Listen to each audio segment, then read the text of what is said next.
The night his brother died, the Duke lost more than family. He lost control of his own life. He watched it happen and said nothing. Not because he didn't care, but because the truth behind that death would have destroyed everything he had left. So he became what they feared: cold, untouchable, silent, while enemies closed in and secrets chained him from within. For years, he ruled like a man with nothing to lose, until one woman walked into his life, fearless enough to look him in the eye, and dangerous enough to uncover the secret he was willing to die with. The Duke had not always been cold. He became cold the day he arrived too late to save his brother's life. Adrian Thornwell, Duke of Ashenmore, stood at the window of his private study, one hand pressed flat against the cold glass. The November rain hammered against the stone walls of Ashenmore Castle, turning the courtyard below into a mirror of black water and torchlight. The servants moved through their evening routines like shadows, stable boys leading horses to their stalls, kitchen maids carrying baskets covered in oilcloth, guards changing positions along the battlements. Life continued, as it always did, indifferent to the weight crushing the man who ruled over it all.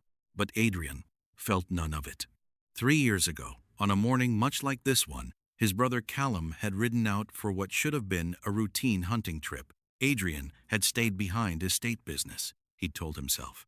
Ledgers that needed reviewing, disputes that needed settling, the endless administrative machinery of a duchy that required constant attention.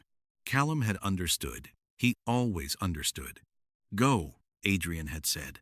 "Enjoy yourself. God knows one of us should." Those were the last words Adrian ever spoke to his brother. Callum's body was brought back that evening, draped across his horse, wrapped in a cloak that couldn't hide the unnatural angle of his neck. The hunting party told a clean story. The horse had been startled by a deer. Callum had been thrown against a tree. He died instantly, a tragic accident. These things happened. Adrian had known it was a lie the moment he saw the body. Because Callum Thornwell was the finest rider in the duchy. He'd been riding since he was 4 years old. He could control a spooked horse with nothing but his voice and his knees. The idea that he'd been thrown fatally by a startled deer was absurd. But when Adrian had tried to investigate when he'd questioned the hunting party, examined the location, demanded a formal inquest, he'd received a visitor, a merchant named Garrick Voss. Adrian would never forget that meeting. Voss had arrived at midnight, shown into Adrian's study by a servant who looked terrified. The man was unremarkable in appearance: average height, brown hair, simple traveling clothes. The only distinctive feature was a scar running from his left eye to his jaw, pulling his face into a permanent half-smile that made him look friendly and dangerous at the same time. "Your Grace," Voss had said, settling into a chair without being invited, "please accept my condolences on your brother's tragic passing." Adrian's hand had gone to the knife he kept in his desk drawer. "Who are you?" "Someone who worked with your father, and someone who needs to have a very important conversation with you about your family's future." "My father has been dead for 2 years." "Yes, and during those 2 years, your brother made some very unfortunate decisions." Voss had produced a leather folder from his coat, set it on the desk. "Your father, Duke Matthias, was a practical man. He understood that running a duchy required flexibility. He worked with certain business associates to ensure the prosperity of Ashenmore. You're saying my father was a criminal. I'm saying your father was pragmatic." Voss had opened the folder. Inside were documents, ledgers, contracts, correspondence, all bearing Matthias Thornwell's signature. These are records of trade agreements that were, shall we say, uncomplicated by official channels. Goods that moved through your lands without tiresome inspections.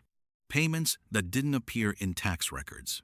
Adrian's blood had gone cold as he scanned the documents. Smuggling, tax evasion, illegal trade with embargoed regions. His father's handwriting on every page. "This is forgery. Test the ink if you like. Test the paper, the wax seals. Your father was involved for over 20 years. And when he died, Your brother inherited not just the title, but the obligations that came with it. What obligations? Voss had smiled. To continue the arrangement, to provide access to your lands, your roots, your influence, in exchange for our silence about your father's activities. And if I refuse, then these documents go to the king's magistrates. Your family's name is destroyed. Your lands are seized. Your people, the hundreds of farmers, merchants, and servants who depend on Ashenmoor, are left with nothing. The Thornwell legacy becomes a cautionary tale about corruption and disgrace. Adrian had felt the trap closing around him. My brother refused you. Your brother made the mistake of thinking he could expose us without consequences. We tried to warn him, repeatedly. He didn't listen. Voss had leaned forward. So we arranged a hunting accident. Quick, clean, no suffering. He died believing he was protecting his principles. We let him keep that dignity. The words had hit Adrian like a physical blow. You murdered him. We protected our interests, just as you will protect yours. Voss had stood. You have a choice, Your Grace. Continue your father's arrangement. Approve the shipments we send through your lands. Ignore what you see, and in return, your people stay safe. Your title stays secure. Your brother's death remains an unfortunate accident. And if I go to the authorities? Voss had walked to the door, paused. Then we release these documents, but not before we ensure that you meet with an accident as well. Perhaps a fall from your horse, perhaps poisoning. We're flexible. He'd open the door. You have 3 days to decide. Choose wisely. That had been 3 years ago. Adrian had chosen survival. He'd signed the papers Voss sent, approved the shipments, turned a blind eye to wagons that moved through his lands at odd hours. He'd told himself it was temporary, that he'd find a way out, that he was protecting his people. But temporary had become permanent, and protection had become complicity. Now he stood at his window, watching rain turn his duchy into a blur, and wondered when he'd stop being a duke and started being a prisoner. A soft knock interrupted his thoughts. Enter. The door opened.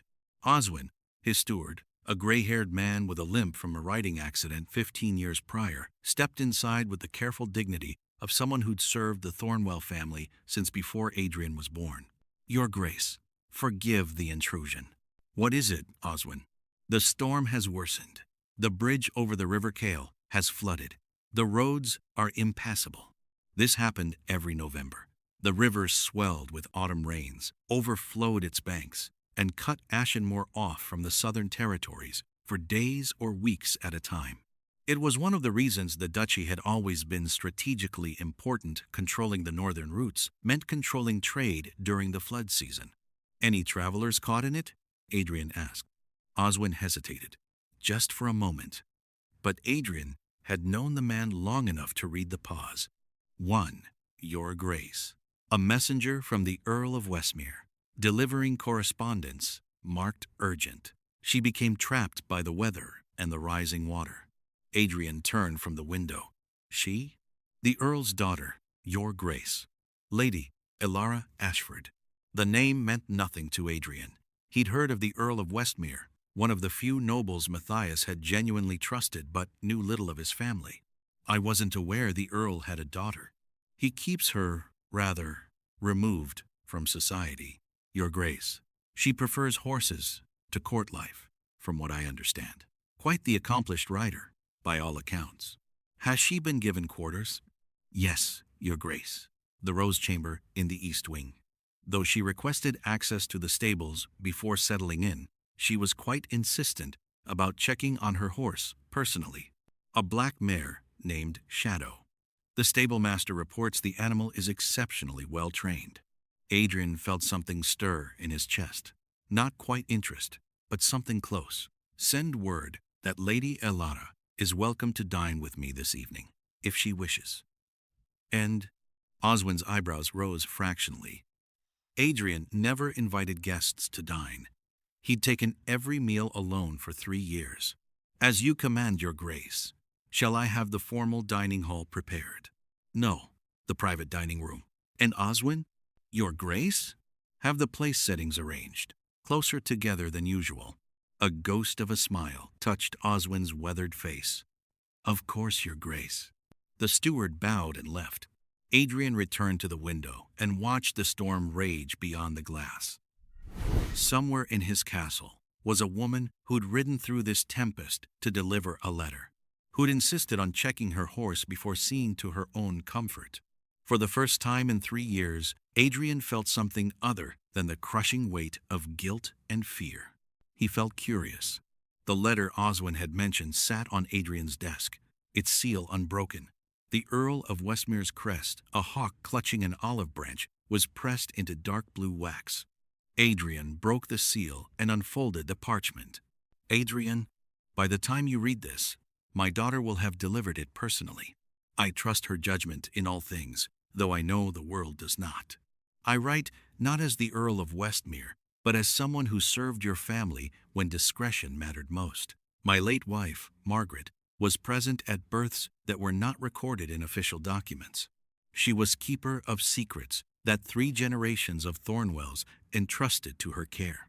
Before she died, she made me promise to keep those secrets until the time came when they might serve a greater purpose than silence. I believe that time has come. There are truths about your family, about your brother's death, about your father's choices that you deserve to know. But these truths are dangerous. They involve people who do not forgive curiosity. I cannot commit them to paper, but if you wish to know what your brother died trying to discover, I will tell you everything. Send word with Elara when the road's clear. With deep respect and concern for your well-being, Thomas Ashford, Earl of Westmere. Adrian read the letter 3 times. Each time, his hands shook more. The Earl knew something about Callum, about the network, about secrets dangerous enough that they couldn't be written down. Adrian folded the letter carefully and placed it in the locked drawer of his desk where he kept his most sensitive correspondence, the drawer that also held every threatening message Voss had sent over the past 3 years. Then he sat down and waited for evening, waited to meet the woman who'd ridden through a storm carrying secrets that might finally set him free, or destroy him completely. The private dining room was smaller than the grand hall, but still large enough to feel cold. A fire burned in the hearth, but the November chill clung to the stone walls like a living thing. The table was oak, polished to a dark shine, set with silver that had belonged to Adrian's grandmother. Oswin had followed instructions. Instead of the traditional arrangement, host at one end and guest at the other, 20 feet of empty table between them, the 2 place settings were arranged at adjacent corners. Close enough for conversation, close enough to see expressions in the candlelight. Adrian arrived precisely at 7, as he always did. Punctuality was one of the few things he still controlled. The door opened. Elara Ashford entered like weather. Not a storm, something subtler. A wind that changed direction without warning. She moved with purpose. No hesitation, no performative grace, just efficiency. She wore a riding dress, deep green wool, practical rather than ornamental, still damp at the hem from the rain. Her dark hair was pinned up hastily, strands escaping around her face. She looked like a woman who'd just dismounted and hadn't seen the point in changing clothes to eat dinner. Her eyes swept the room, cataloging everything: the fire, the table, the close arrangement of the chairs. Then she laughed.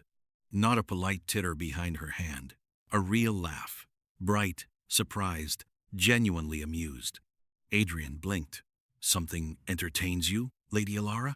This, she said, gesturing at the table arrangement. It's perfect. Most nobles would have us shouting at each other from opposite ends of a table long enough to joust on. This is actually sensible. Adrian felt the corner of his mouth twitch, almost a smile. I'm told sensible is not a word often associated with me. Then whoever told you that has never watched you manage a duchy through a difficult season. Elara walked to her chair and sat without waiting for him to offer. I passed through 3 of your villages on the ride here. Your people speak well of you. Fair rents, quick justice, Roads maintained even when the Crown tax assessors aren't watching. She'd been paying attention, asking questions, learning. Adrian sat across from her. You were gathering intelligence on your host? I was curious about the man my father trusts enough to send me through a storm. Elara met his eyes directly. No deference. No practiced modesty. Just assessment. I make it a policy to understand the people I'm dealing with. A wise policy. A servant appeared with wine from the southern vineyards, the vintage Matthias had preferred. Adrian watched Elara take a sip, watched her grimace slightly. Not to your taste? He asked. It's well made, just aggressive, like it's trying to prove something. Adrian set down his own glass. My father's choice. I've never cared for it either. Then why serve it? The question was simple, direct, but it landed like a stone in still water, ripples spreading. Because it's what's done, Adrian heard himself say. Because changing it would require thinking about it. And I don't have the energy to think about wine. Elara studied him for a long moment. That's the saddest thing I've heard all month. Heat rose in Adrian's chest. Not anger. Something closer to shame. You're remarkably candid for a guest. You invited me to dinner. If you wanted flattery, you should have invited a courtier. She paused. Although, I suspect you haven't invited anyone to dinner in quite some time. Your steward mentioned you dine alone. Always. Adrian's jaw tightened. Conversation requires energy I don't have. Yes, I've heard that excuse before. Elara leaned forward slightly. Usually, from people who've stopped believing anyone wants to hear what they have to say. The first course arrived, roasted pheasant, root vegetables glazed with honey, bread still warm from the oven. They ate in silence for a moment. Then Elara spoke again. Tell me about the land here, the geography, the trade routes. Adrian looked up, surprised. Why?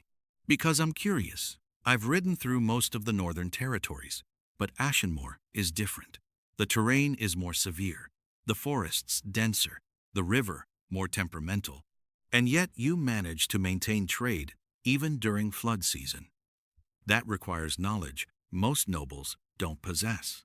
She wasn't making polite conversation. She was genuinely interested in the mechanics of how his duchy functioned. Adrian found himself responding, telling her about the northern hills where sheep could graze, but crops wouldn't grow. About the eastern forests, where timber was harvested using techniques passed down through 5 generations. About the River Kao and its predictable unpredictability flooding every November and March, but following patterns you could learn if you paid attention. The key, Adrian said, is understanding that land isn't static. It's a living system. Rivers rise and fall. Soil quality changes. Game populations migrate. If you try to force it into a rigid structure, it fights back. Like trying to break a horse instead of training it, Elara said. Exactly. Adrian paused. You understand horses better than I understand people most days. Elara's expression softened slightly. Horses are honest. They don't pretend. If they're frightened, they show it. If they trust you, they show that too. People are much better at hiding what they feel. And what do I show? Adrian asked, before he could stop himself. Elara tilted her head, considering. Exhaustion. Control maintained through sheer will. And, underneath that, grief. Old grief. The kind that doesn't heal because you won't let it. Adrian's breath stopped. No one had named it that clearly, that accurately. My brother died 3 years ago, he said quietly. I know. Hunting accident. Everyone knows the story. Do they? It wasn't a question. And Elara heard the weight behind it. Do you want to tell me what really happened? She asked. Adrian looked at this woman he'd just met. This stranger who'd ridden through a storm carrying a letter full of dangerous secrets, who sat at his table and spoke truth instead of courtesy, who looked at him like he was a puzzle she intended to solve. No, he said. Not yet. Elara nodded. Then tell me what you can. Tell me about Ashenmore, about what keeps you awake at night. about anything that doesn't hurt too much to say out loud. And somehow, impossibly, Adrian did. He told her about the challenges of managing a duchy this size, about balancing the needs of farmers against the demands of the crown, about the constant negotiation between tradition and progress, about how every decision affected hundreds of lives. Elara listened, asked intelligent questions, challenged assumptions, suggested alternatives he hadn't considered. When the candles had burned low and the servants had cleared the final course, Elara finally stood. "Thank you for dinner, Your Grace." "Adrian," he said. "You may call me Adrian." Something shifted in her expression. "Then you should call me Elara." "Good night, Elara." "Good night, Adrian."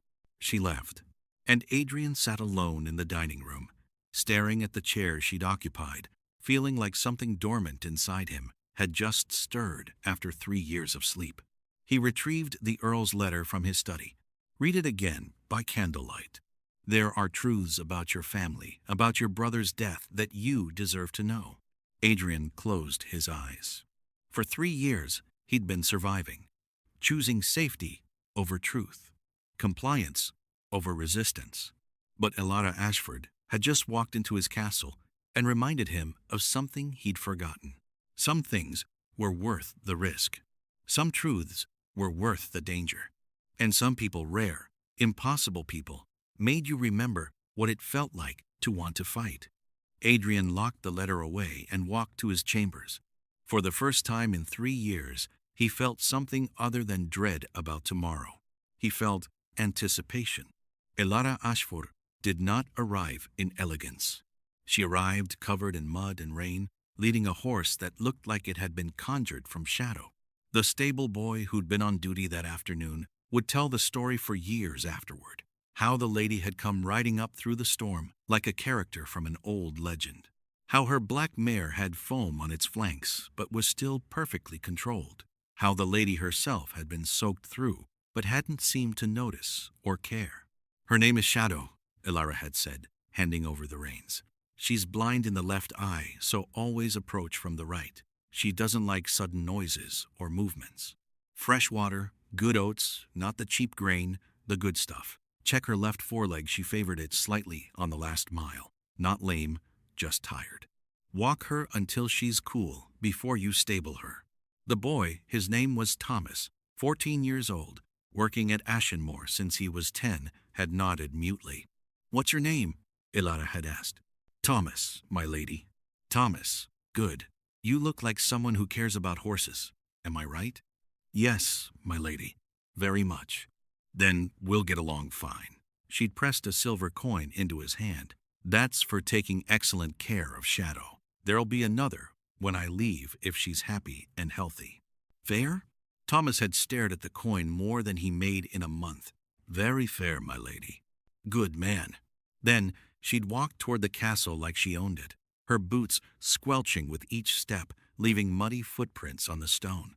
Now, hours later, she sat in the rose chamber, so named for the faded rose pattern wallpaper that probably hadn't been changed in 50 years, and reviewed what she'd learned. The castle was cold. Not just temperature, atmosphere. It felt like a place where laughter had died and been buried without a funeral. The servants were professional but subdued. They moved quietly, spoke softly. None of them seemed happy, exactly, but neither did they seem mistreated, just careful, like people who'd learned that drawing attention was dangerous. And the Duke himself. Elara pulled out a small leather journal she kept for observations and began writing by candlelight. Adrian Thornwell, Duke of Ashenmore, age approximately 30, unmarried, no children. Took the title 3 years ago after his father's death. Brother Callum died in a hunting accident shortly after. Official story? Clean. Too clean. Father suspects the accident wasn't accidental. Letter mentions people who do not forgive curiosity. Network of some kind? Criminal? Political? Adrian shows signs of severe prolonged stress, emotional shutdown, careful control over every word and gesture, but underneath, intelligence, genuine care for his people, and something else. End quote. Loneliness so deep it's become part of him. He's trapped. By what? I don't yet know. But he's not cruel, not corrupt by nature, just cornered. Assignment. Determine what has him cornered. Determine if father's information can help. Determine if Adrian can be trusted with the truth. Elara set down her pen and walked to the window. Rain still hammered against the glass. Lightning flickered in the distance. The storm showed no signs of breaking. She thought about her father's letter, about the secrets he'd mentioned, about truths dangerous enough that they couldn't be written down. Her father, Thomas Ashford, Earl of Westmere, was a practical man, not given to drama or exaggeration. If he said something was dangerous, it was dangerous. If he said Adrian needed to know these truths, then they mattered. But why send Elara? Why not come himself? The answer was in the letter. I trust her judgment in all things, though I know the world does not. Her father trusted her in ways the world didn't, because Elara had spent her entire life proving she could do things women weren't supposed to be able to do. She'd learned to ride before she could properly walk. By 12, she was training horses the stable masters called unbreakable. By 15, she was managing trade logistics for her father's estate, calculating costs, optimizing routes, negotiating with merchants who initially laughed at the idea of dealing with a girl and then stopped laughing when she proved she knew more than they did. By 18, she'd won a 50-mile endurance race against riders twice her age, arriving at the finish line with Shadow barely winded, while grown men fell from their horses in exhaustion. The world called her unladylike, inappropriate, unmarriageable. Her father called her capable. And now he'd sent her into a storm to deliver secrets to a man who looked like he was barely holding himself together. Elara suspected she knew why. Her father could deliver information, but Elara could deliver something more valuable, perspective from someone outside the situation.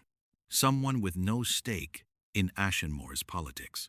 Someone who could look at Adrian Thornwell and see not a duke, but a man who needed help. She closed her journal and prepared for bed. Tomorrow, she would explore, learn the geography, talk to the servants, map the castle. Because if Adrian was trapped, she needed to understand the cage before she could help him escape it. And Elara had never met a cage she couldn't open. The next morning, the rain had lessened to a steady drizzle. Elara, dressed in her riding clothes, practical wool trousers, and a long coat that scandalized most noble households but was infinitely more useful than dresses for actually doing anything, and went to the stables. Shadow greeted her with a soft nicker. Thomas had clearly followed instructions. The mare's coat gleamed from careful grooming. Fresh hay filled her stall. The water trough was clean. "You've done excellent work," Elara told Thomas, who was mucking out a nearby stall. The boy flushed with pride. "Thank you, my lady. Shadow's a pleasure to care for. Best-mannered horse I've ever worked with." "That's because she trusts people who know what they're doing. And you clearly do." Elara ran her hand along Shadow's neck. "Tell me about the land around here, the terrain, the routes people use." Thomas set down his shovel, grateful for the conversation. "Well, my lady, Ashenmoor's a bit tricky. The river cuts us off from the south every winter. The eastern forests are dense good hunting, but easy to get lost if you don't know the paths. The northern hills are better for sheep than farming. And the western border connects to 3 other duchies, so there's always traffic through there." "What kind of traffic?" "Merchants mostly. Wool going south, grain coming north, timber going east. His Grace keeps the roads maintained better than most nobles, so traders prefer our routes even when they're longer." "Even during flood season?" "Especially during flood season. When the river closes the southern routes, everything has to go through Ashenmoor lands. We become the only connection between the northern and southern territories." Elara filed that information away. A duchy that controlled critical trade routes during specific seasons would be valuable to anyone moving goods, legal or otherwise. "Has the Duke made any changes since taking the title?" she asked, casually. Thomas's expression shifted, became more guarded. "Some, my lady." "What kind of changes?" "Well, he's stricter about security, more guards at the borders, random inspections of wagons, that sort of thing." "That seems reasonable." "It is, my lady. just different from how things were before. Before his brother died, Elara thought. Before something changed. Thank you, Thomas. You've been very helpful. She left the stables and walked the castle grounds, her boots squelching in the mud. The architecture told a story. Ashenmoor had been built in stages over centuries. The original keep dark stone, narrow windows, built for defense, dated back at least 300 years. Later additions showed changing priorities, larger windows, decorative elements, comfort over fortification.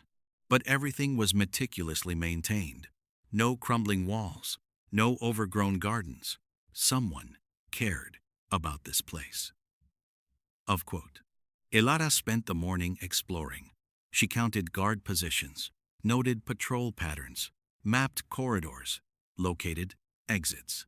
Not because she expected danger, but because understanding spaces was how she understood situations.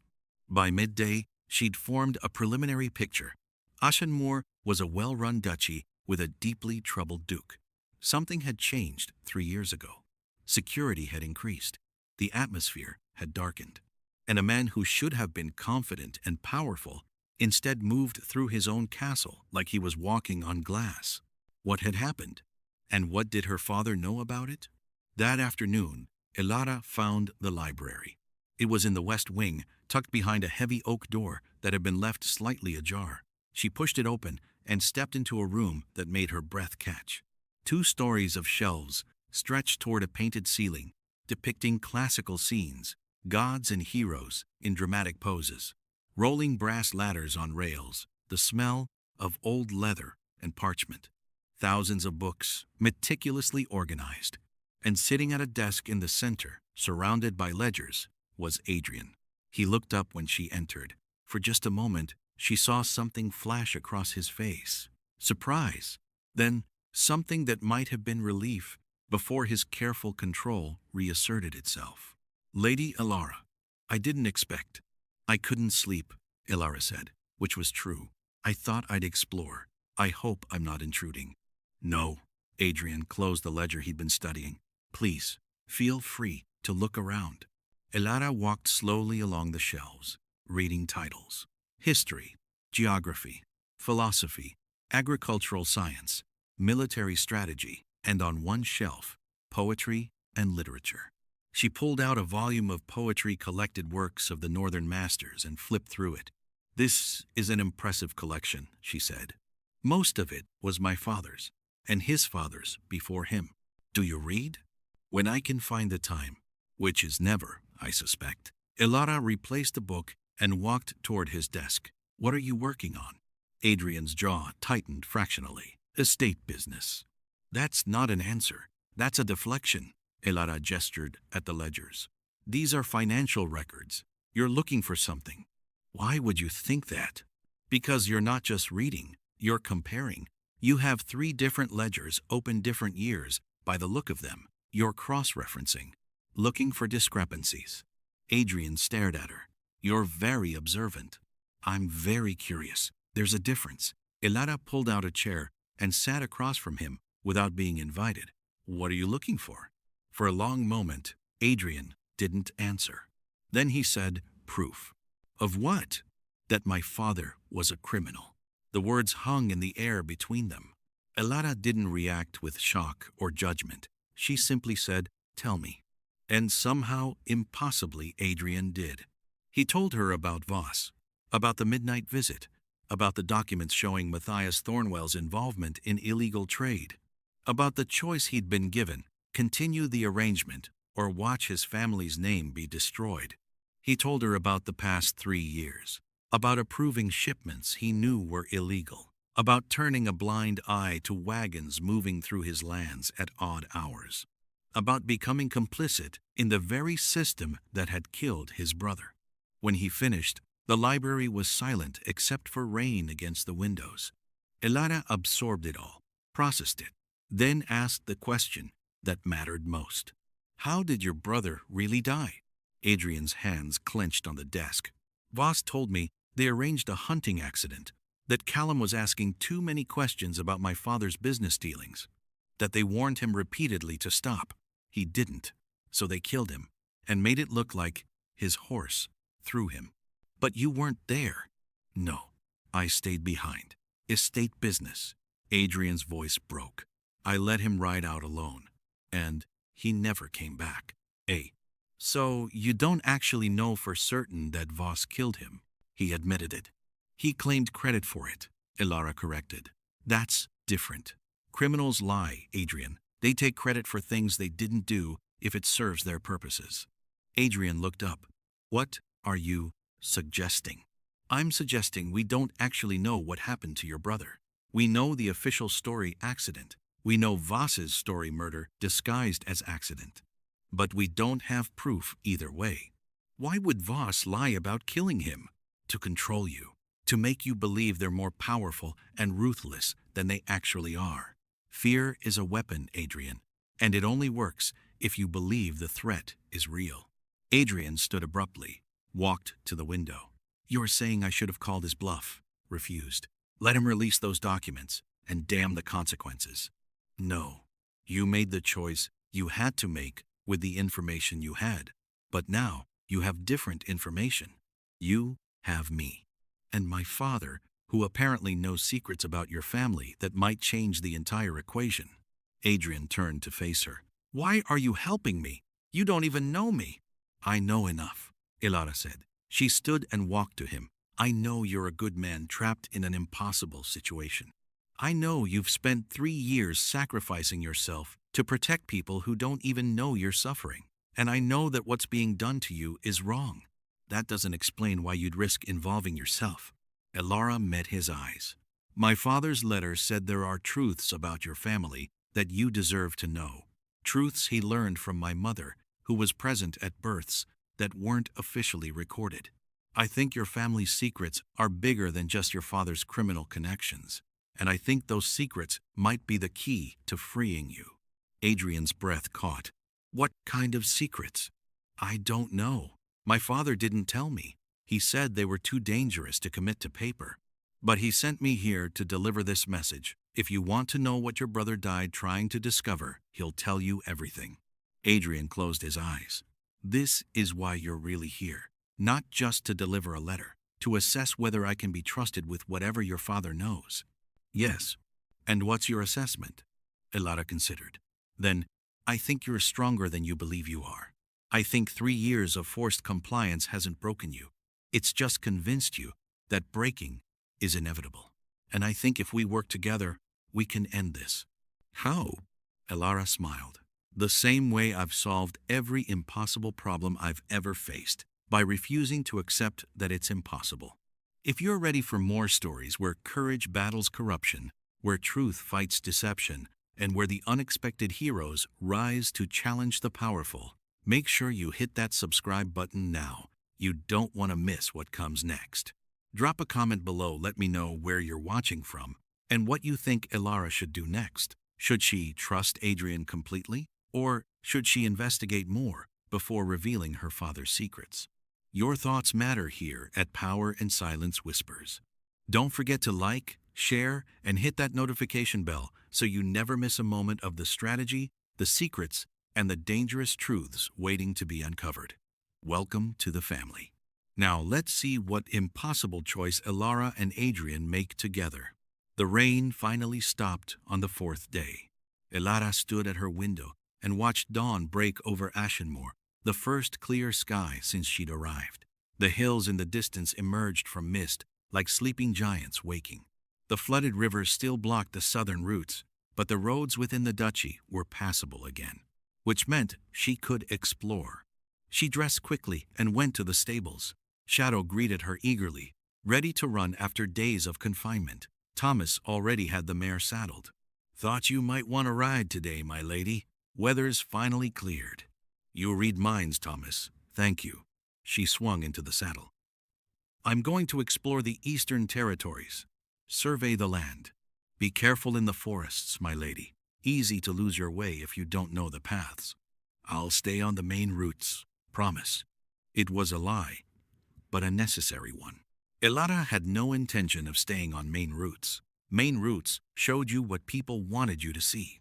Hidden paths showed you what they wanted to hide. She rode out of the castle grounds and headed east toward the dense forests Thomas had mentioned. The morning air was cold and sharp, smelling of wet earth and pine. Shadow moved eagerly beneath her, happy to be running again. For the first hour, Elara followed established roads. She passed through a small village where farmers were already working their fields, trying to salvage what they could from the flooded season. She noted the condition of the roads, well maintained, as Thomas had said. The bridges solid, recently repaired. The people poor, but not desperate. Thin, but not starving. Adrian might be trapped in a criminal arrangement, but he was still taking care of his people. After the village, Elara left the main road and guided Shadow into the forest. The trees here were old oak and pine that had been growing for centuries. The canopy was thick enough to block most sunlight, creating a perpetual twilight beneath. It was beautiful and slightly eerie. Elara had grown up in forests like this. Her father's estate bordered similar territory. She knew how to read the land, how to spot game trails and water sources, how to navigate by the angle of light filtering through branches, and how to spot signs of human activity. She found the first hidden path within 20 minutes. It wasn't obvious, just a slight wearing of the undergrowth. Hoof prints in the mud that were too regular to be wild game. Broken branches at precisely the height a loaded wagon would scrape them.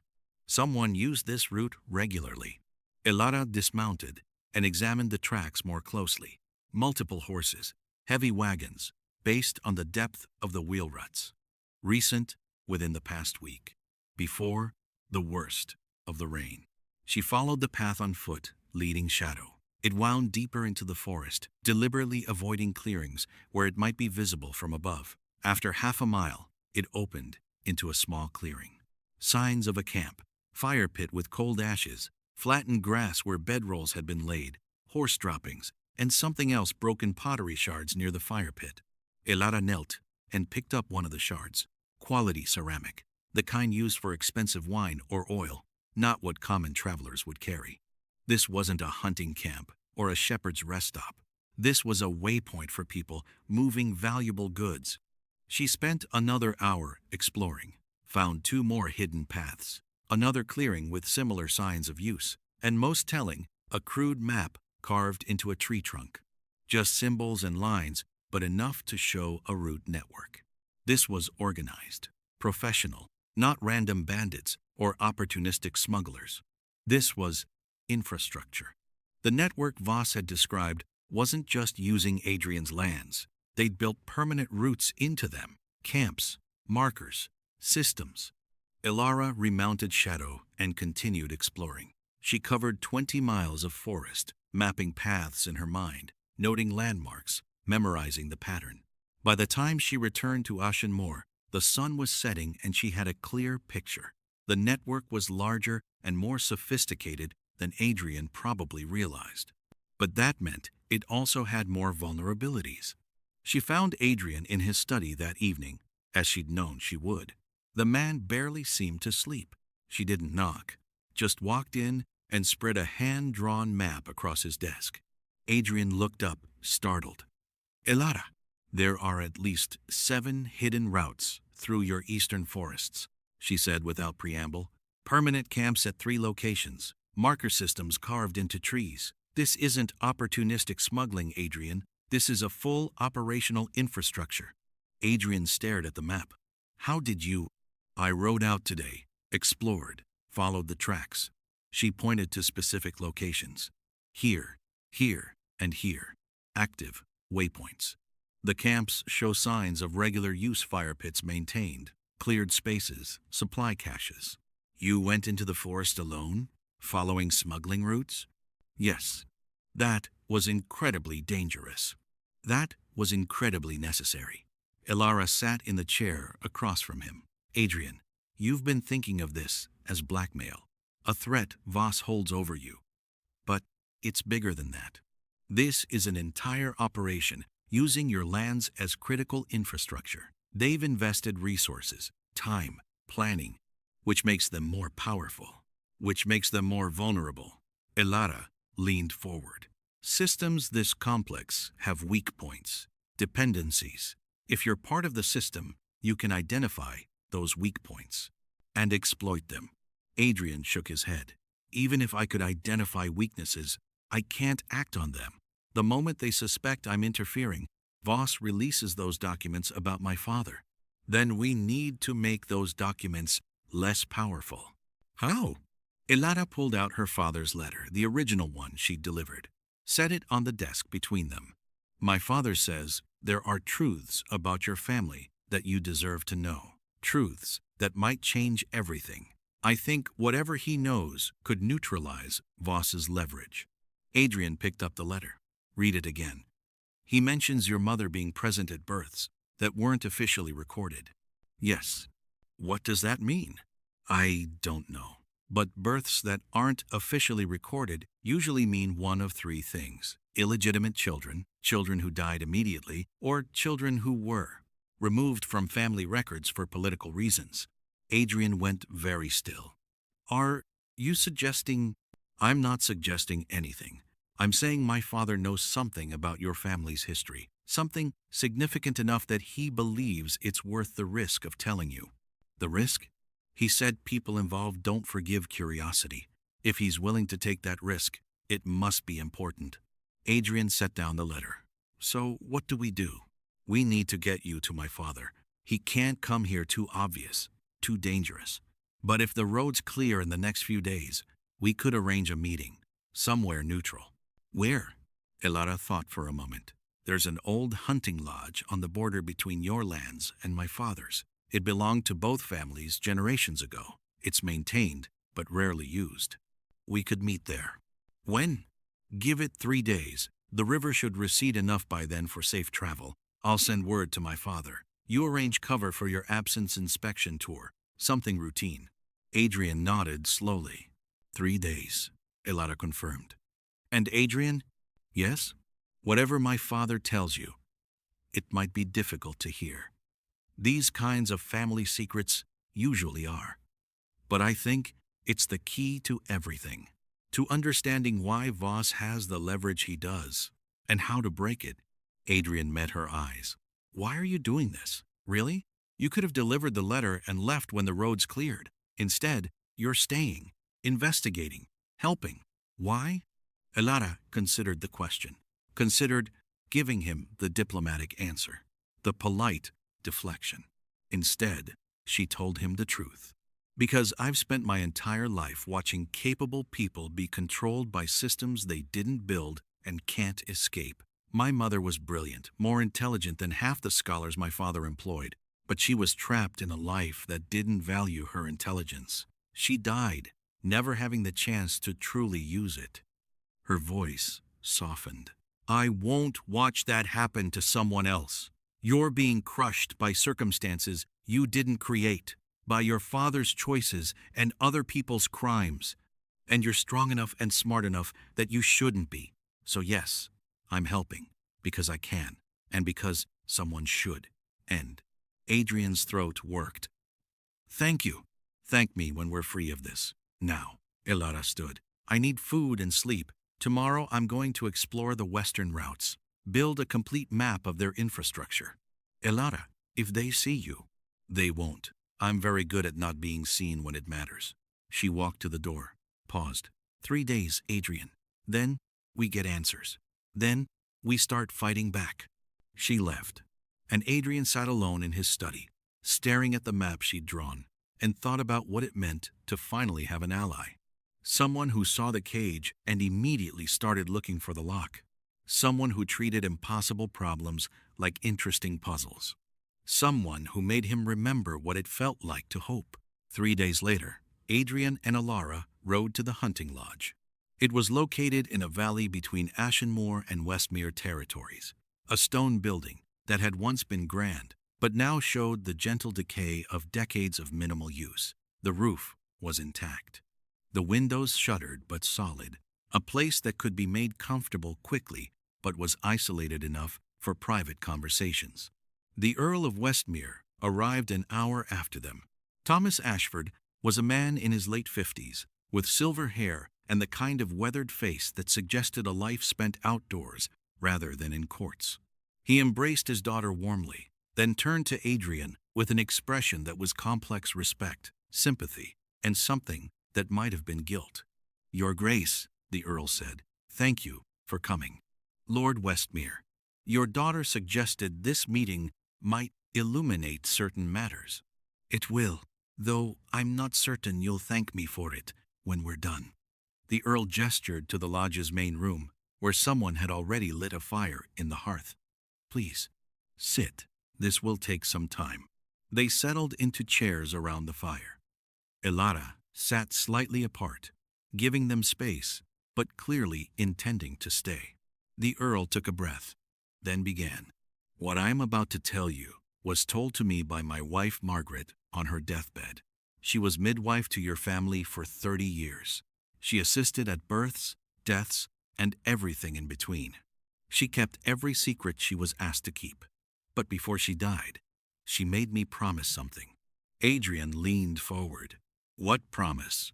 "That if the time ever came when the truth might serve a greater purpose than silence, I would tell it, even if it was painful, even if it complicated your life." The Earl met Adrian's eyes. "That time has come. Because what you're facing now, this network, this blackmail, it's rooted in secrets from long before you were born." "What secrets?" The Earl paused, choosing his words carefully. "Your father, Matthias Thornwell, was not always the man you knew. Before he married your mother, before he became Duke, he was different, open, principled, perhaps even idealistic." "That doesn't sound like my father." "No, because something changed him, or rather, someone did." The Earl's expression darkened. "Before your mother, there was another woman, Isabel Caro, daughter of a wealthy merchant family. Matthias was young, barely 20. It was a brief affair. A mistake, he called it later. But it resulted in a child." Adrian's world tilted. "A child. A son. Born out of wedlock in the spring of 1785. One. That would make the child." Adrian's voice was barely a whisper. "Callum." The Earl nodded. "Yes, your brother, your elder brother. He was Isabel's biological son." The room spun. Adrian gripped the arms of his chair. "But mother, she always treated him as her own. She never, because your mother was an extraordinary woman," the Earl said gently. "When she discovered the truth, when your father confessed, she could have destroyed him. Destroyed the engagement. Destroyed his reputation. But instead, she made a choice. She would raise the boy as hers. They would marry as planned. No one would ever know the truth, not even the child himself. But Isabel, the biological mother, was paid well to disappear. Your father settled a substantial sum on her. She went abroad.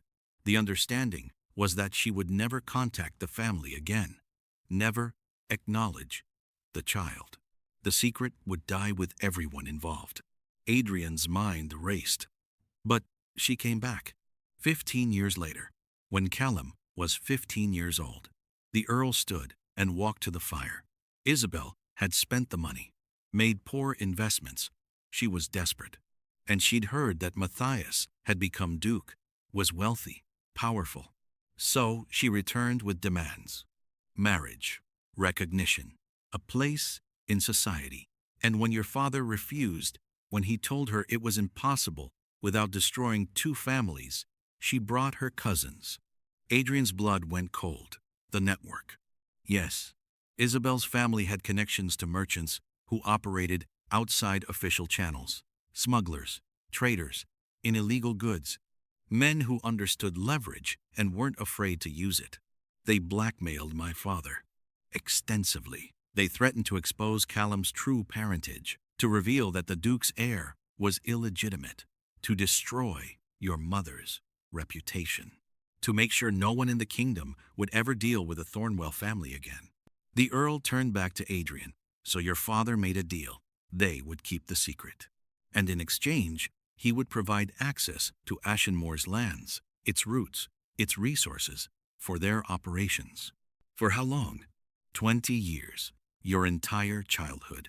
By the time you were old enough to understand estate management, the arrangement was so deeply embedded that it seemed normal, just part of how business was done. Adrian felt sick, and when father died, the arrangement should have ended, but it didn't, because Callum discovered the truth. Adrian looked up sharply. How? He found documents in your father's study, letters between Matthias and Isabel, birth records, proof of everything. The Earl's voice softened. He came to me first. Isabel asked if I knew, if my wife had known, and you told him. I confirmed what he'd found, explained the circumstances, and I watched that boy's heart break as he realized his entire life had been built on a lie. What did he do? He made a choice, a brave one, but dangerous. The Earl sat down again. He decided to expose everything, not to hurt your family, but to free it. He believed that if the secret was public knowledge, the network would lose its leverage, that you could fight them openly. Adrian's breath stopped. The hunting trip was supposed to be when he told you everything. He'd planned it carefully, invited only people he trusted absolutely. He was going to explain it all, show you the documents, and then, together, you were going to take it to the king. But they found out. Somehow, yes. Whether through a spy in your household or simple bad luck, they discovered what Callum was planning, and they stopped him. Adrian stood abruptly, walked to the window. His hands were shaking. So my brother died, trying to free us from this, and I've spent 3 years continuing the exact arrangement he died fighting against. You didn't know. I should have investigated. I should have questioned. I accepted Voss's story without proof. Adrian. Elara's voice cut through his spiral. She'd been silent throughout the Earl's explanation, but now she stood and crossed to him. You made the choice you had to make with the information you had.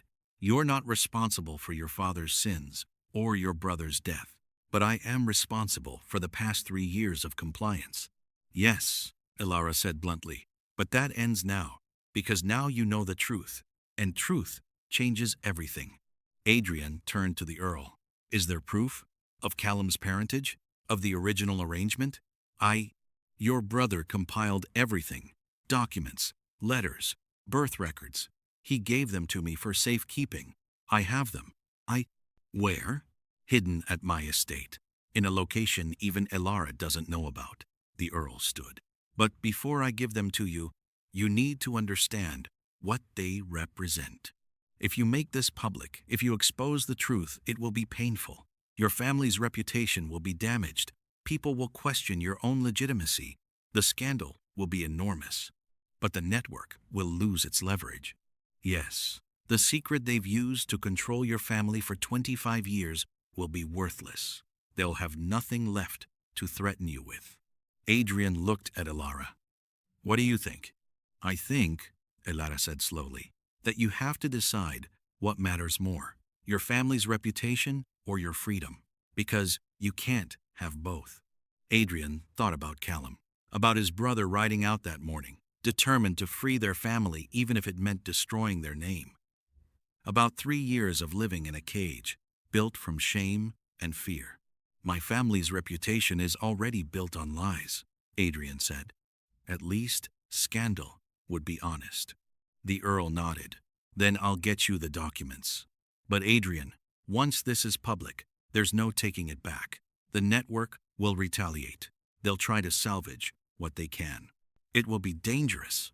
More dangerous than living like this? Adrian shook his head. No, nothing is more dangerous than choosing to stay trapped when you could be free. Elara smiled.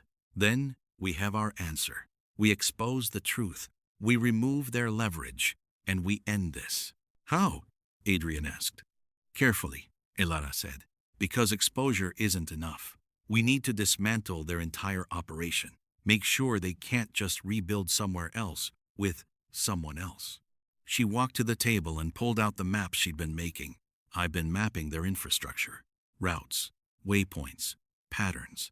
If we're going to do this, we do it completely. We don't just remove their leverage over you, we destroy their ability to operate at all. The Earl looked at the maps.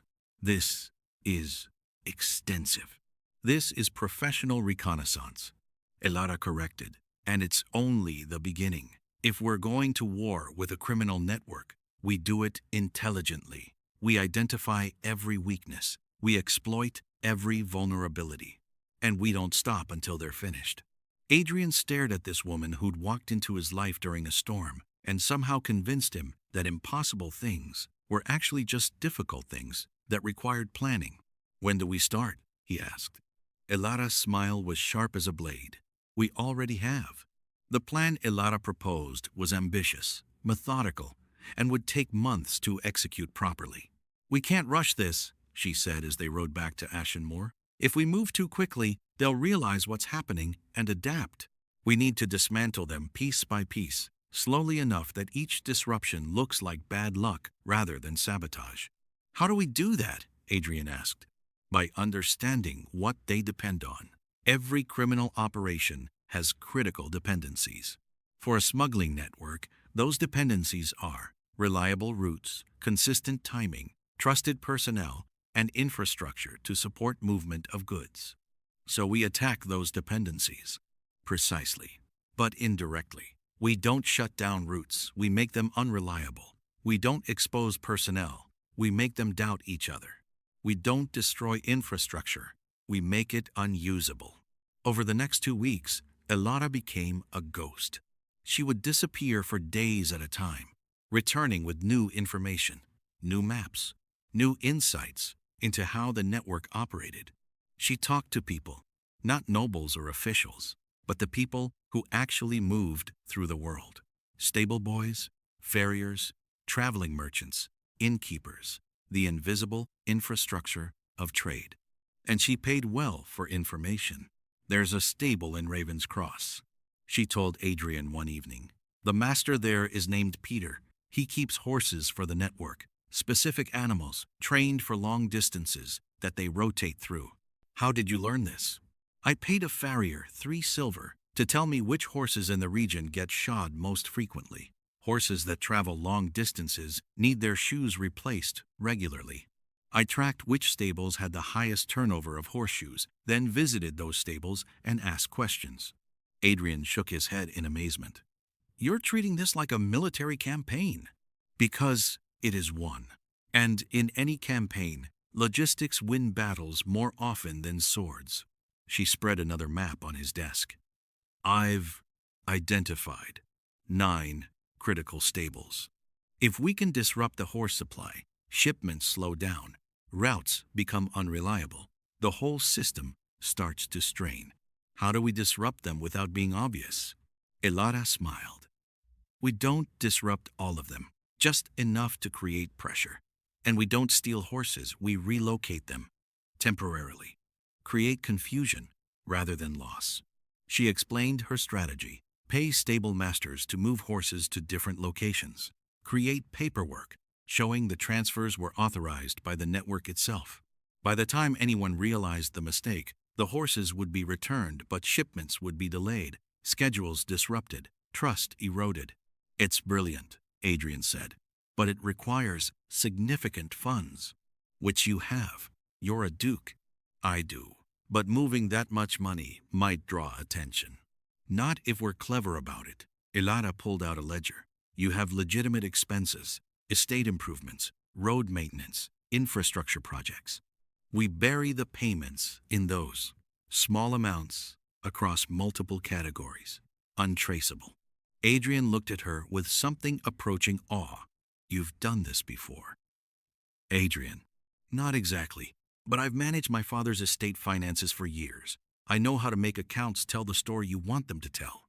They worked late into the night, planning each move with careful precision. The first disruption happened 3 weeks later. Elara rode to Ravenscross herself, posing as a merchant's daughter looking to establish new trade routes. She met with Peter, the stable master, and made her offer. "I need horses, move from here to Black Hollow. 5 animals. It's for a client who wants to consolidate his holdings. I'll pay you 10 silver for the service, 5 now, 5 when it's done. 10 silver was more than the stable master made in a month. His eyes widened. Why not use a drover? Because my client values discretion. The horses belong to a business associate who doesn't need to know about the reorganization. You understand. Peter understood greed. He took the money. 2 days later, 5 of Voss's best horses were moved to Black Hollow. The stable master there accepted them without question. Shipments often arrived early or late. He stabled them properly and made notes in his records. When Voss's courier arrived in Raven's Cross 3 days later to collect horses for a northern shipment, they weren't there. Confusion ensued. Messages were sent. The horses were located in Black Hollow, but by then, the shipment was 4 days late. A small disruption, but it was a crack in the foundation. Elara hit 2 more stables over the next month using similar tactics. Each time, the method was slightly different. Once, she convinced a stable boy that he'd received the wrong feeding instructions and the horses needed to be moved for special grain. Another time, she paid a blacksmith to tell a stable master that all horses needed to be reshod at a different location. The pattern was consistent. Horses moved, shipments delayed, schedules disrupted. Voss's network began reporting problems, delays, confusion, horses in wrong locations. Adrian heard about it through carefully maintained contacts, servants who talked to other servants, merchants who heard rumors, guards who noticed increased tension in certain warehouses. The network was under strain, but Voss wasn't stupid. He'd eventually realize this wasn't just bad luck, which meant Elara needed to move to Phase 2 before he figured out what was happening. Phase 2 was more delicate, sowed distrust between coordinators. Elara had learned through careful investigation that the network had 3 primary coordinators. Voss handled northern routes, a man named Carrick managed southern operations, and someone called Brennan oversaw finances. The key was making them doubt each other without being obvious about it. I need to get closer to them, Elara told Adrian. I need to be inside the operation, not as a threat, but as someone they see as useful. Absolutely not. Adrian, no. You are not infiltrating a criminal organization. It's too dangerous. It's necessary, and I can do it safely if we're smart about it. How? Elara explained her plan. She would approach Voss as a client, a merchant's daughter looking to move goods discreetly, someone with legitimate business who needed network services. They vet new clients, Adrian argued. They'll investigate you. Let them. My cover story is solid. I'm the Earl's daughter. I have access to trade routes. I have money. Everything I'm claiming is verifiable because it's true. I'm just not mentioning my real reasons for wanting their services. And if they discover your connection to me, why would they? You and my father are barely acquainted. I've never visited Ashenmoor before this trip. There's no obvious connection. Adrian wanted to refuse, wanted to lock her in the castle and never let her near people who'd killed his brother. But he'd learned over the past month that trying to control Elara was like trying to control the wind. Impossible. And destructive to even attempt. If you do this, he said finally, you're taking precautions. You carry a weapon.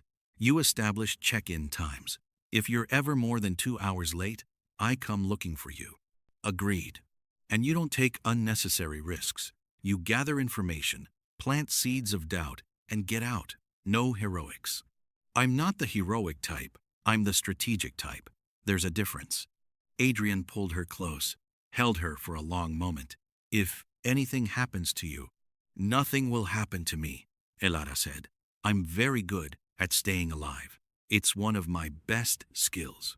She kissed him, quick and fierce, then pulled away before he could argue further. I'm leaving tomorrow. Give me 2 weeks. If I'm not back by then, you have my permission to panic. That's not reassuring. It's honest. That's better.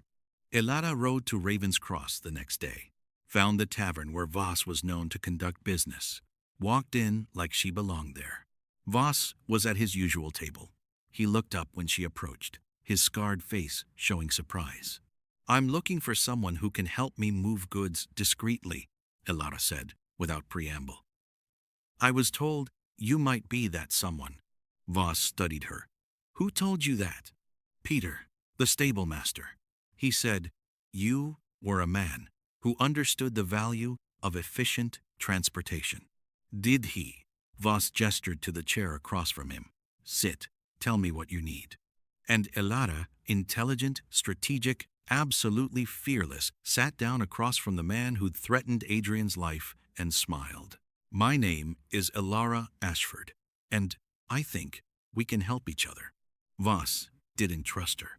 Elara knew that from the moment she sat down, the way his eyes stayed sharp, the way his hand rested near his belt, where a knife would be, the way he watched her like a hawk watching prey. Good. Suspicion was healthy. Instant trust would have meant he was sloppy, and sloppy criminals didn't last 25 years. Ashford, Voss said slowly, the Earl of Westmere's daughter. Yes. What does an earl's daughter want with someone like me? Elara had rehearsed this. My father trades in wool and grain. Legitimate goods through legitimate channels. Profitable, but limited. There are opportunities in moving goods that benefit from discretion. You want to smuggle. I want to expand my family's business without unnecessary complications. Official inspections add time and cost. They also require paying officials who aren't always reliable. I'm told you offer an alternative. Voss leaned back. What makes you think I'm interested in working with you? Because I have access to routes and lands most people don't. My father's estate borders Ashenmore, Duke Thornwell's territory.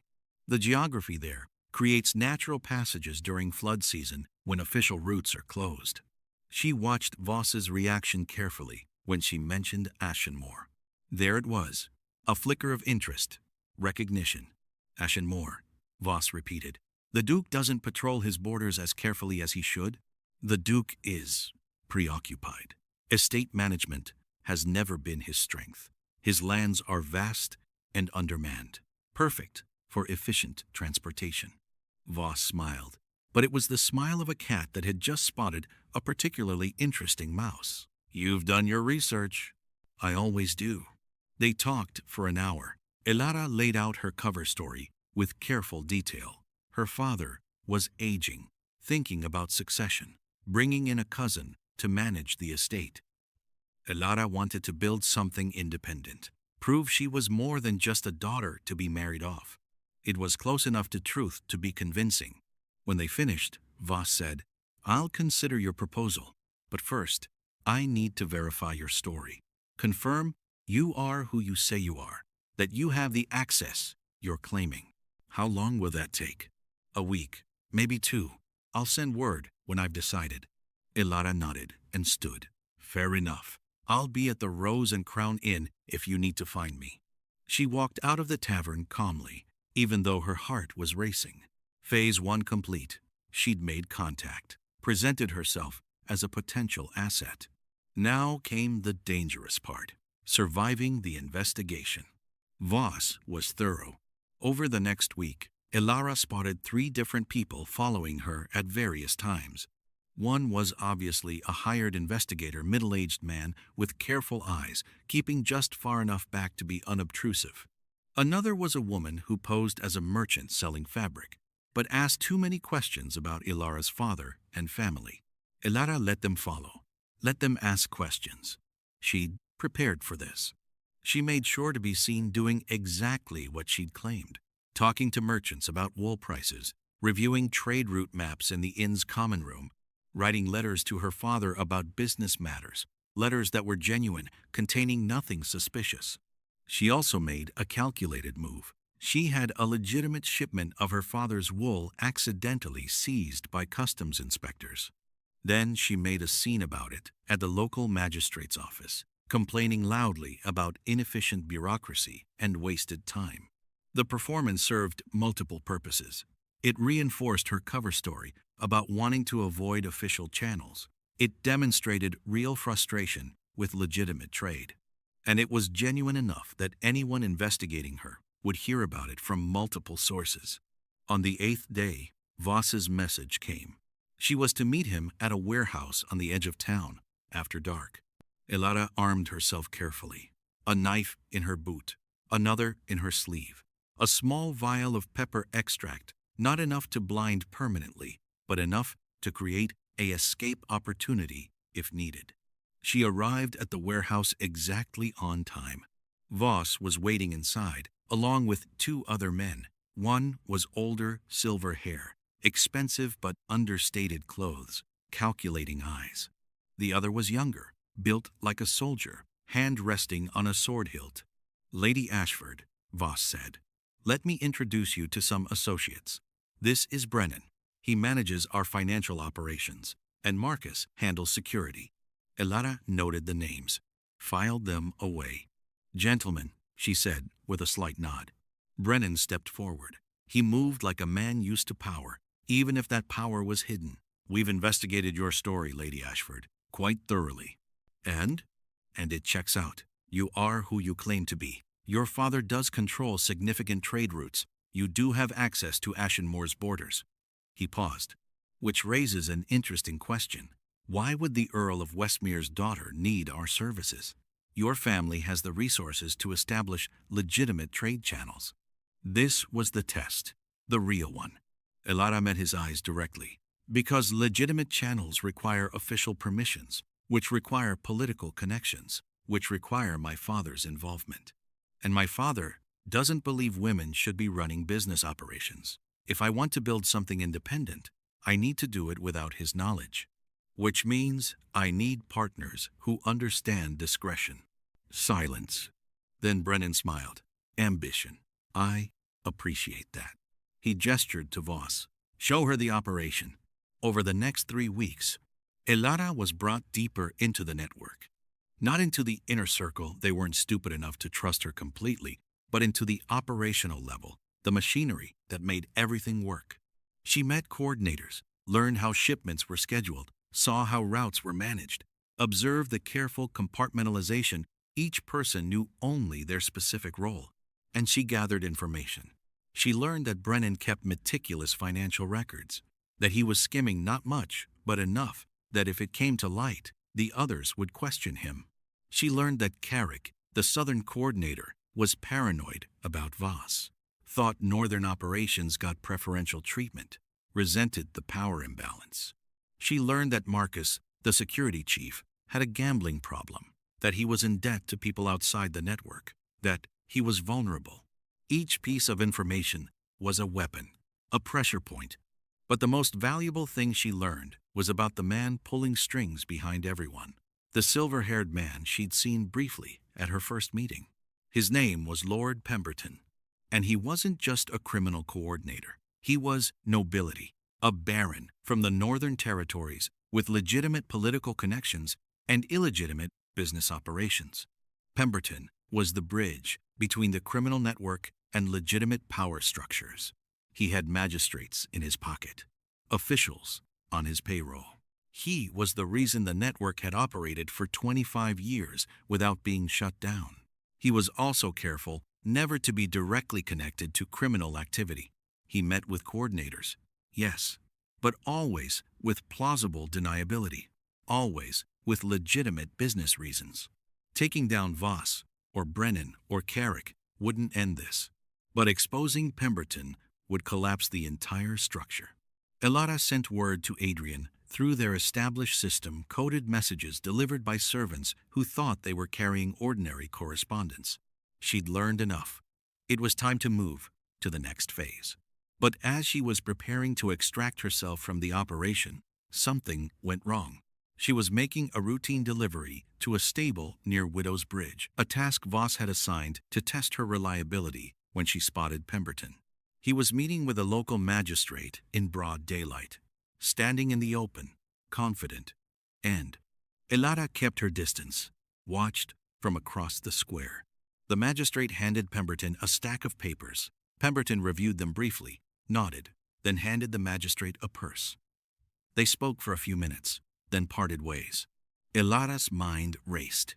Those papers were likely official documents, trade permits, inspection schedules, information that would let the network avoid enforcement. She needed to know what was in those documents. She followed the magistrate, carefully, keeping far enough back to avoid detection. He went to a tavern, sat in a corner, pulled out the papers, and began reviewing them. Elara entered the tavern, ordered a drink, positioned herself where she could see. Elara, official Crown documents, trade route inspections for the next quarter, customs schedules, tax, assessor, assignments. The network wasn't just avoiding officials, they were controlling them. They had access to the kingdom's entire enforcement infrastructure. Elara felt ice slide down her spine. This was bigger than Adrian had known, bigger than anyone had realized. She needed to get this information back to him immediately. But as she stood to leave, a hand grabbed her arm. "Vos, Lady Ashford," he said pleasantly. "Fancy seeing you here." Elara's heart stopped, but she kept her face calm. "Vos, I was just finishing a delivery." "Really? Funny. I don't remember assigning you anything near Widow's Bridge today. It was from Carrick. He asked me to." "Carrick doesn't give you assignments. Only I do." Vos's grip tightened slightly. "So, I'll ask again. What are you doing here?" Elara made a split-second decision.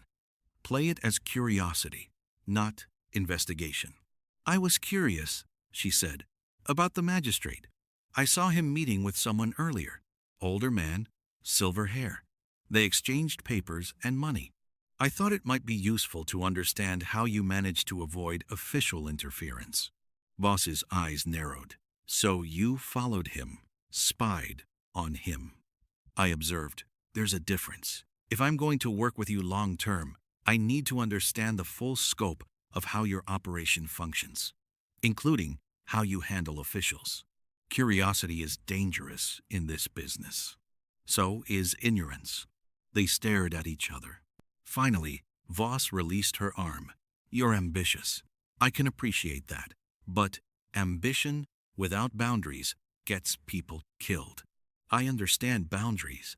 I just don't always recognize them until someone draws them for me." Voss smiled, but it was cold.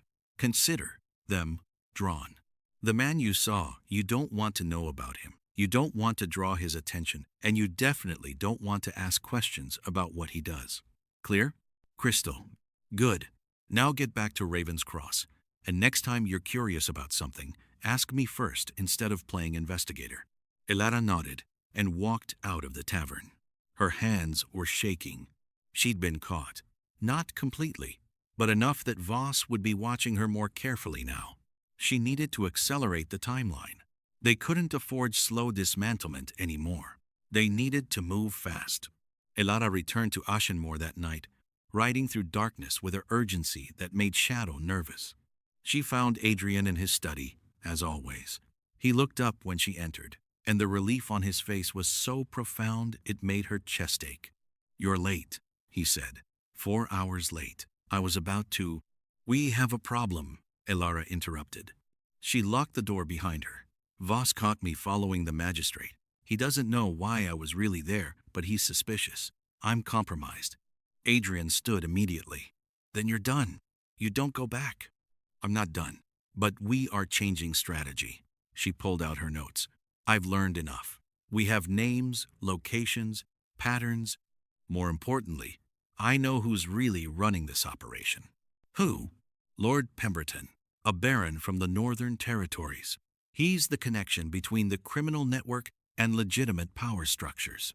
He has magistrates on his payroll, officials feeding him information. That's how they've avoided enforcement for 25 years. Adrian's expression darkened. "Pemberton. I know that name. He's influential, connected to several parliamentary committees. Quote, which means taking him down won't be simple. But it also means if we expose him, the entire network collapses. Without his protection, every criminal coordinator loses their shield. How do we expose him? Carefully, and with help." Elara spread her maps across the desk. "We can't do this alone anymore, Adrian. We need the crown involved, the king's magistrates. Official investigation. Using what evidence? My father's documents about Callum's parentage expose my family's secrets, but they don't directly tie to current criminal activity. No. But combined with everything I've gathered, routes, schedules, names, financial records, they create a complete picture. The historical blackmail explains motive.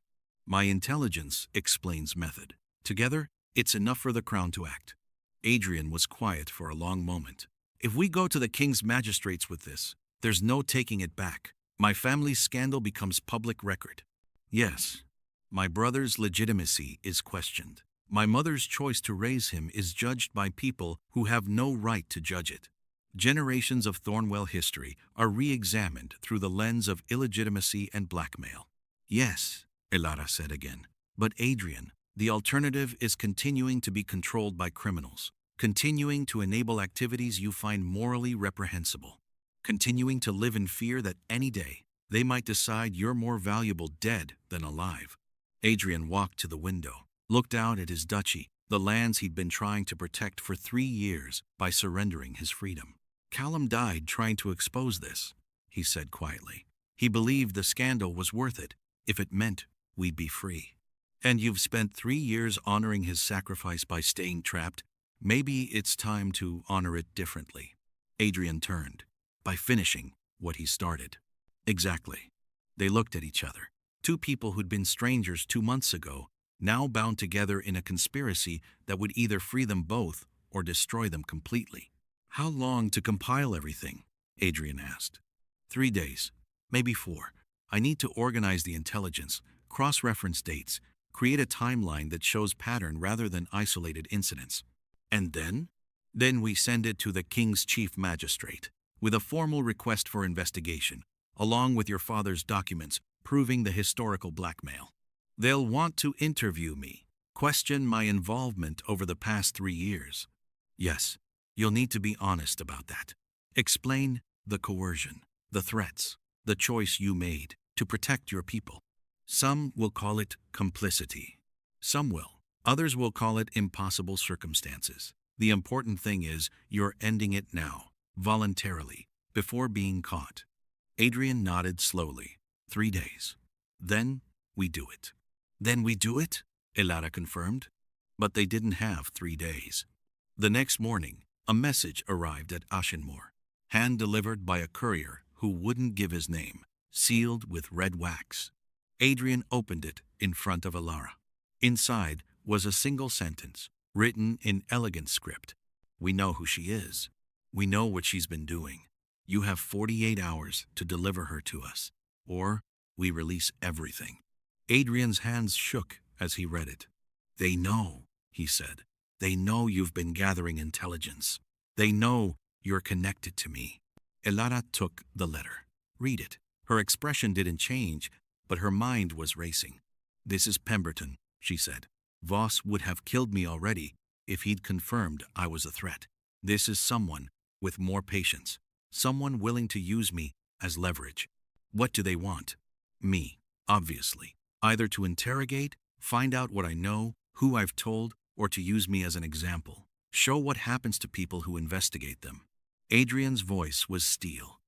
They're not getting you. Agreed, but we also can't ignore this. Elara set down the letter. 48 hours means they're moving on their own timeline. Something's changed. Someone's panicking. Or someone's consolidating power. Maybe. Either way, we can't wait 3 days to compile evidence anymore. We go now, with what we have. It's not complete. It's enough.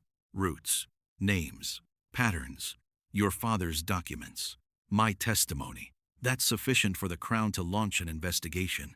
Once that happens, Pemberton loses his protection. Officials start asking questions. The whole structure starts to collapse. Adrian paced to the window. If we do this now, we're exposed. We won't have time to prepare defenses. To protect you. I don't need protection. I need action. Elara. Adrian, listen to me. She crossed to him, took his hands. This letter proves we're out of time. They know I'm involved. They know you're involved. The only question is whether we act first or they do. I vote for us. Adrian looked at this woman who transformed his entire life in 2 months. who'd walked into his castle during a storm and somehow convinced him that impossible problems were just difficult ones requiring planning, who'd infiltrated a criminal network to help a man she barely knew because she couldn't stand watching capable people be crushed by systems they didn't build. "You're sure about this?" he said. "I've never been more sure of anything." Adrian pulled her close, held her like she might disappear if he let go. "Then we do it. Today, we compile everything we have. We send it to the king's chief magistrate with a formal request for immediate investigation, and we prepare for whatever comes next." "Whatever comes next," Elara agreed. They worked through the day and into the night, organizing documents, cross-referencing dates, creating a timeline that showed systematic criminal activity spanning 25 years. Elara's maps, her notes, names and locations, financial records showing payments to officials, patrol schedules that had been suspiciously altered, and at the center of it all, Matthias Thornwell's documents proving Callum's true parentage, proving the blackmail, proving why a duke would surrender his lands to criminals. By dawn, they had a complete case. Adrian wrote a cover letter, explaining everything. His father's choices, Callum's death, the 3 years of coercion, his decision to come forward. "Now, once I send this," he said, "there's no taking it back." "Good," Elara said. "Some things shouldn't be taken back." Adrian sealed the documents in a leather case, called for his most trusted messenger. "Take this directly to the king's chief magistrate in the capital. Hand delivery only. Tell him it's a matter of urgent criminal investigation involving nobility. He's to read it immediately." The messenger left within the hour, and Adrian and Elara waited. The response came faster than expected. 3 days later, royal investigators arrived at Ashenmoor. Not just investigators, King's Guard, a full detachment.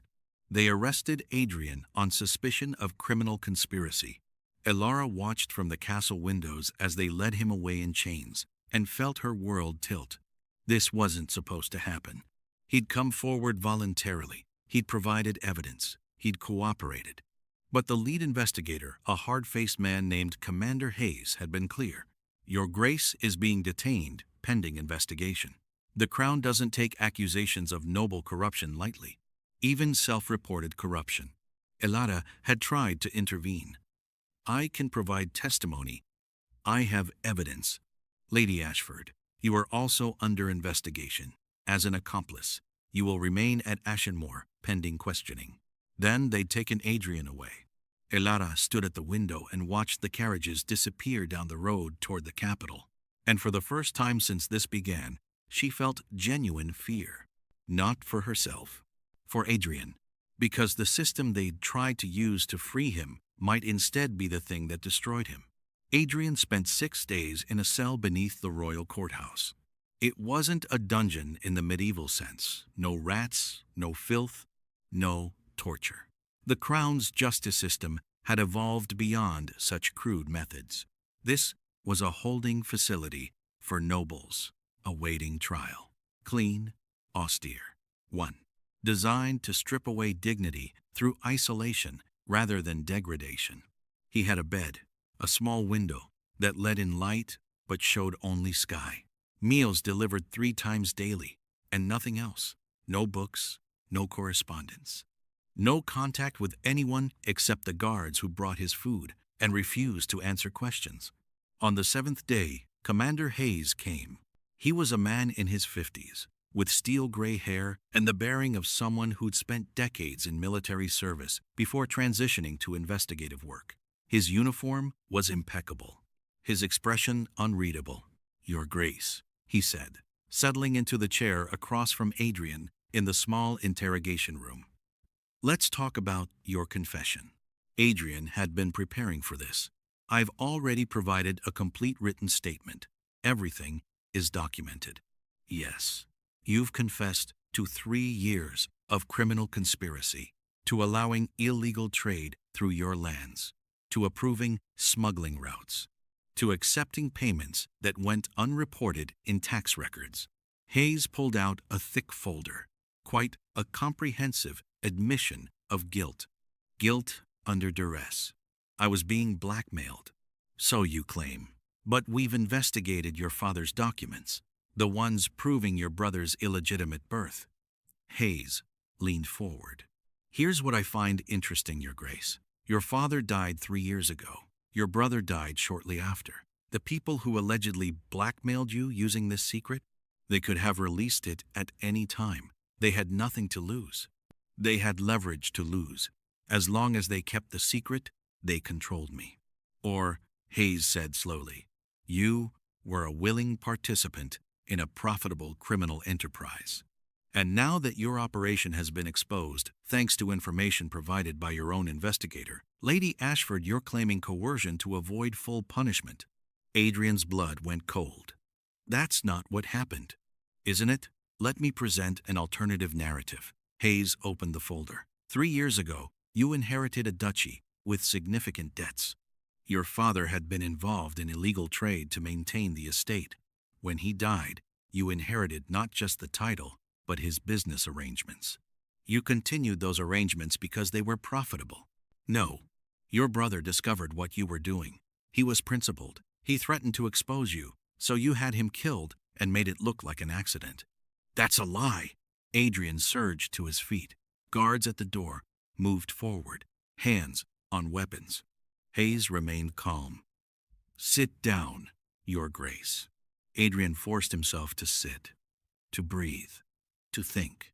You can't possibly believe that, he said. Why would I come forward with evidence if I were guilty of murder? Because Lady Ashford was investigating. You knew exposure was inevitable, so you crafted a story that made you look like a victim instead of a criminal. Very clever. Commander Hayes, I understand your skepticism, but I have provided names, routes, financial records. I've given you everything you need to arrest the actual criminals. Voss, Brennan, Carrick, Pemberton. If I were trying to protect myself, why would I expose them? Hall. Hayes was quiet for a moment. That's the only part of your story that interests me, the names, particularly Lord Pemberton. He's the key to everything. He's the one who has officials on his payroll, magistrates providing information. He's the bridge between criminal activity and legitimate power. Yes, we're aware. Hayes closed the folder. We've been investigating Pemberton for 2 years, but he's careful, very careful. Every time we get close to evidence that would implicate him, it disappears. Witnesses recant, documents vanish. He's protected. Adrian felt a spark of hope. Then use my evidence. Use Alara's intelligence. We've documented his connections, his meetings with officials, payment schedules. Oh, we intend to. But Your Grace, understanding something is critical. The Crown is not interested in protecting corrupt nobles. If you're guilty of the crimes you've confessed to, even under duress, you will face consequences. I understand. Do you? Because those consequences could include loss of title, seizure of lands, imprisonment. Hayes stood. The Crown is willing to show leniency to those who cooperate fully in bringing down larger criminal networks, but that leniency has limits. What are you asking for? Everything you know, everyone you've worked with, every transaction you approved. Complete transparency. In exchange, we'll recommend reduced sentencing. You'll lose privileges and pay restitution, but you'll keep your life and possibly a portion of your lands. Adrian took a breath. I've already provided everything, but I'll answer any questions you have. Testify in any proceeding, whatever it takes to bring them down. Hayes studied him. You really were being blackmailed, weren't you? Yes. And Lady Ashford? What's her role in this? She's innocent. She investigated on my behalf. Everything she did was to help expose the network, not to participate in it. She infiltrated a criminal organization, gathered intelligence. By her own admission, she created disruptions that damaged their operations. That's not innocence, Your Grace. That's vigilante action. She was helping me. She was operating outside the law, which makes her culpable, regardless of motive. Hayes walked to the door. She's being questioned separately. I suggest you both maintain consistent stories." He left, and Adrian sat alone in the interrogation room, realizing that trying to work within the system might destroy them just as thoroughly as the criminals had. Ilara's interrogation was different. She wasn't in a cell. She was confined to a suite of rooms in the royal courthouse, comfortable, well-appointed, but guarded. She couldn't leave, couldn't send messages, couldn't communicate with Adrian. It was a gilded cage, and Ilara had never been good with cages. The woman who came to question her was Commander Hayes's second, an investigator named Catherine Marsh. She was younger than Hayes, probably mid-40s, with sharp eyes and an air of competence that reminded Ilara of her own mother. "Lady Ashford," Marsh said, settling into a chair in the suite's sitting room, "thank you for your patience. I haven't been given much choice about patience." Marsh smiled slightly. "No, I suppose you haven't. Let's talk about your involvement in this case. I've provided a complete written statement." "You have. It's quite detailed. You infiltrated a criminal network, gathered intelligence on their operations, deliberately disrupted their supply chains, and ultimately helped expose corruption, reaching into the nobility." Marsh paused. "You're either remarkably brave or remarkably foolish. I prefer strategically aggressive. I'm sure you do. But here's my concern, Lady Ashford. You operated outside legal authority. You took actions that, while effective, were not sanctioned by the Crown. You created economic disruption that affected legitimate businesses along with criminal ones, and you put yourself in danger unnecessarily. I put myself in danger to help end a criminal network that had operated for 25 years, a network that your investigators had failed to stop." Marsh's expression hardened. "Careful. The Crown doesn't respond well to accusations of incompetence. Then the Crown should have stopped Pemberton before a civilian had to do it for you." They stared at each other. Then Marsh laughed. Actually laughed. "You're direct. I appreciate that. Most nobles hide behind courtesy and deflection. You just say what you think. I don't have time for games. Neither do you, I suspect." "No, I don't." Marsh's smile faded. "Here's the situation. Commander Hayes believes Duke Thornwell is lying, that he was a willing participant in criminal activity and is now claiming coercion to avoid full punishment." Ilara's chest tightened. "That's wrong." "Is it? How do you know?" "Because I've spent 2 months watching him, talking to him, seeing how the weight of this destroyed him. He's not a criminal. He's a man who was trapped and made the only choice he could make. Or he's a very good actor." "He's not. I know people, Investigator Marsh. I know when they're lying and when they're telling truth. Adrian Thornwell is telling the truth." Marsh studied her. "You care about him." It wasn't a question. Ilara met her eyes. "Yes, I do. That compromises your objectivity." "No. It gives me insight you don't have. I'm not emotionally detached enough to miss the truth." Marsh was quiet for a long moment. Then, "Tell me about Pemberton. Everything you observed." "Exactly." Ilara did. She described every meeting she'd witnessed, every payment, every interaction between Pemberton and officials. She recited dates, times, locations, pulled out the copies of her notes that she'd had the foresight to keep hidden in her rooms at Ashenmore before the investigators arrived. When she finished, Marsh was leaning forward, taking notes. "This is detailed," she said. "I'm thorough. You're trained. Where did you learn investigative techniques?" "I'm not trained. I'm observant. There's a difference." Marsh looked at her with something like respect. "You would have made an excellent investigator if you'd been born male." "So, if I'd been born male, I wouldn't have needed to become this competent. I could have coasted on privilege." Another laugh. "Fair point." Marsh closed her notebook. "Lady Ashford, I'm going to be honest with you. Commander Hayes wants to prosecute both you and Duke Thornwell to the full extent of the law. He believes examples need to be made." "And you?" "I believe the law exists to serve justice, not vengeance. and I believe you've both done more to advance justice in 2 months than our entire department did in 2 years. She stood. I'm going to recommend leniency, but I can't promise what the final decision will be. Can I see Adrian? Not yet. Not until we've completed our investigation. How long will that take? As long as it takes. Marsh walked to the door, paused. For what it's worth, Lady Ashford, I think you did the right thing, even if you did it the wrong way.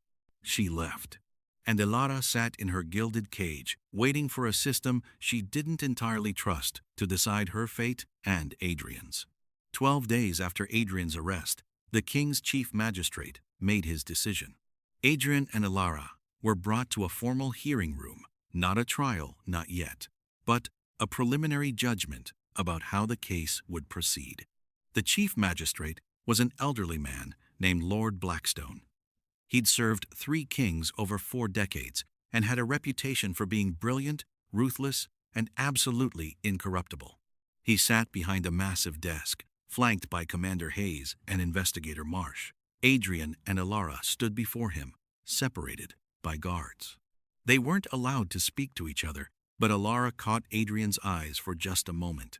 He looked thinner, exhausted, but alive. And when he saw her, something in his expression softened. Lord Blackstone cleared his throat.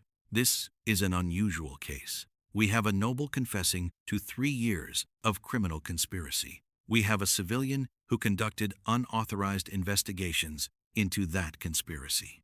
And we have evidence of corruption reaching into the nobility itself.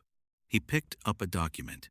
Duke Thornwell, you have confessed to allowing illegal trade through your lands, to approving smuggling routes, to accepting unreported income. Under normal circumstances, these crimes would result in loss of title, seizure of lands, and imprisonment. Adrian's jaw tightened. I understand, my lord. However, Blackstone set down the document. Your cooperation has been complete. You voluntarily provided evidence that has allowed us to arrest 17 members of a criminal network that has operated for a quarter century. You exposed corruption in the magistracy. You gave us Lord Pemberton. He paused. That cooperation matters. The Crown is willing to offer the following terms. You will retain your title, but lose 30% of your lands, the portions most used by the network. You will pay substantial restitution to the Crown. You will be placed under official supervision for 5 years, during which time your estate management will be reviewed quarterly, and you will publicly acknowledge your crimes. Adrian absorbed this. It was harsh, but it wasn't destruction. I accept the terms, my lord. Good, because they're non-negotiable. Blackstone turned to Elara. Lady Ashford, you present a different problem. You infiltrated a criminal organization without authority. You deliberately disrupted trade, both legal and illegal. You put yourself in danger and potentially compromised official investigations. Elara lifted her chin. I did what was necessary when official investigations had failed. I'm aware, which is why you're not being charged with criminal conspiracy. Blackstone almost smiled. Instead, you're being offered a position. Elara blinked. I'm sorry? The Crown needs people with your particular talents, your ability to gather intelligence, your strategic thinking, your willingness to take calculated risks. He gestured to Marsh. Investigator Marsh has recommended you for training as a royal investigator, specialized division. You would work on cases involving noble corruption and complex criminal networks. Elara's mind reeled. You're offering me a job? I'm offering you a way to use your skills legally and to avoid prosecution for the technically illegal things you've already done. Consider it an exchange. Elara looked at Adrian. He looked as shocked as she felt. May I have time to consider? She asked. 24 hours. After that, the offer expires, and we proceed with criminal charges. Blackstone stood. This hearing is concluded. Duke Thornwell, you will be released to house arrest at Ashenmore, pending completion of property transfers and restitution arrangements. Lady Ashford, you will remain here until you've made your decision. He left. Guards moved to separate them again, but Adrian turned to Elara. Wait. No contact until the case is fully resolved, Commander Hayes said firmly. They were led away in different directions, and Elara was left in her rooms, facing an impossible choice: accept the Crown's offer and become part of the system she'd just fought against, or refuse and face prosecution for the very actions that had helped bring justice. She made her decision that night. The next morning, she sent word to Lord Blackstone. She accepted.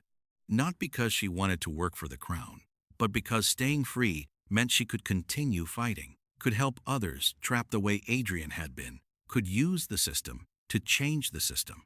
And because accepting meant she'd be able to see Adrian again.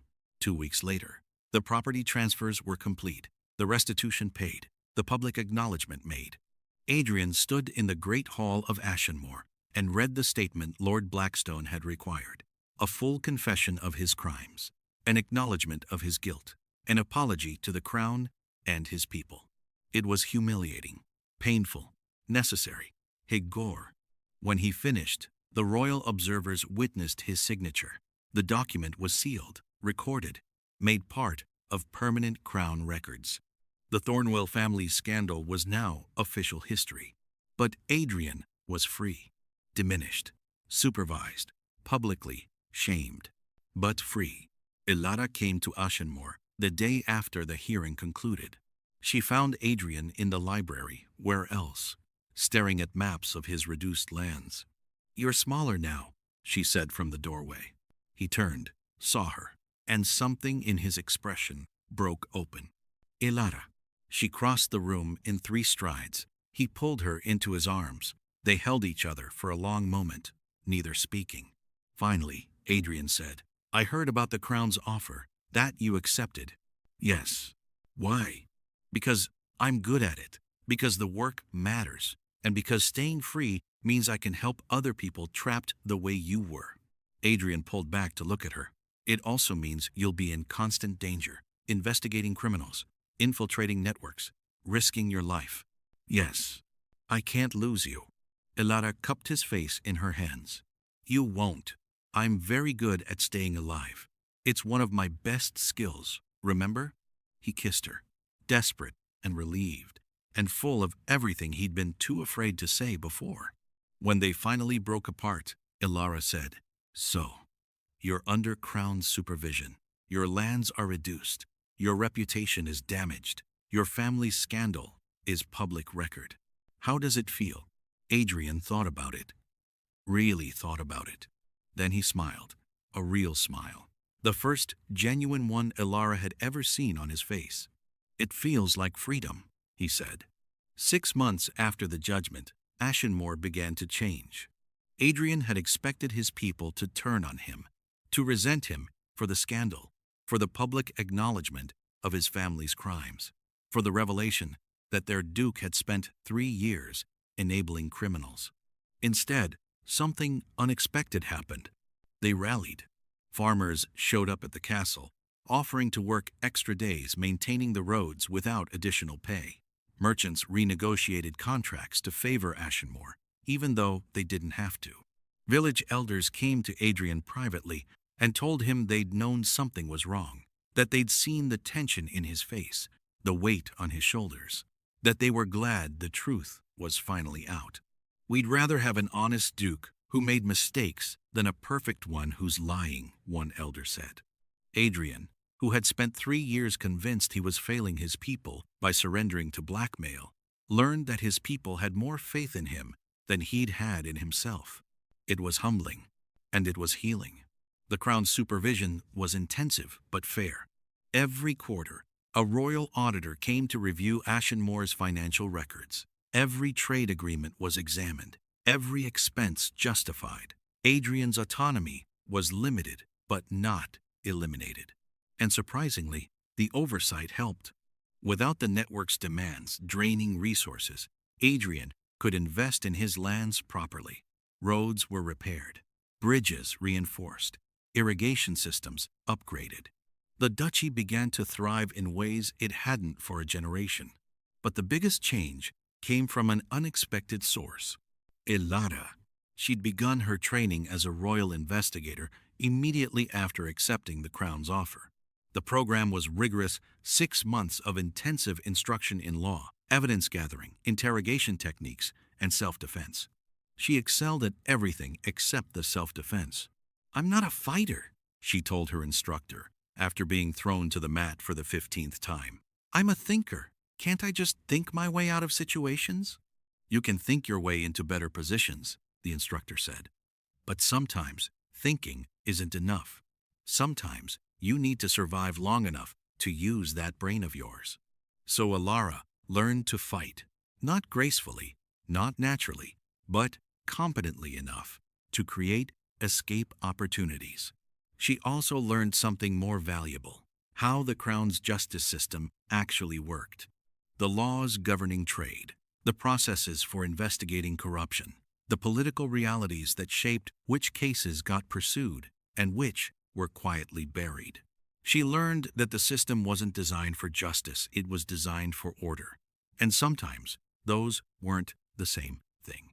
But she also learned how to work within that system, how to push cases forward, how to build evidence that couldn't be ignored, how to use procedure to protect people instead of bureaucratizing them into helplessness. And she brought that knowledge back to Adrian. "You're being supervised," she told him one evening as they reviewed his quarterly audit results. "But supervision doesn't have to be adversarial.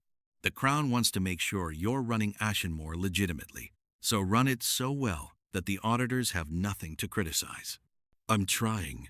"No, you're trying to meet minimum standards. I'm saying exceed them.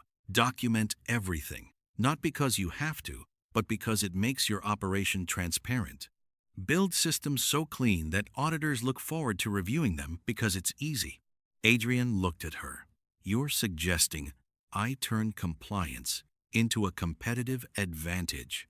"Exactly. Right now, you're one of dozens of nobles under Crown supervision. Most of them resent it, fight it, make the auditors' lives difficult.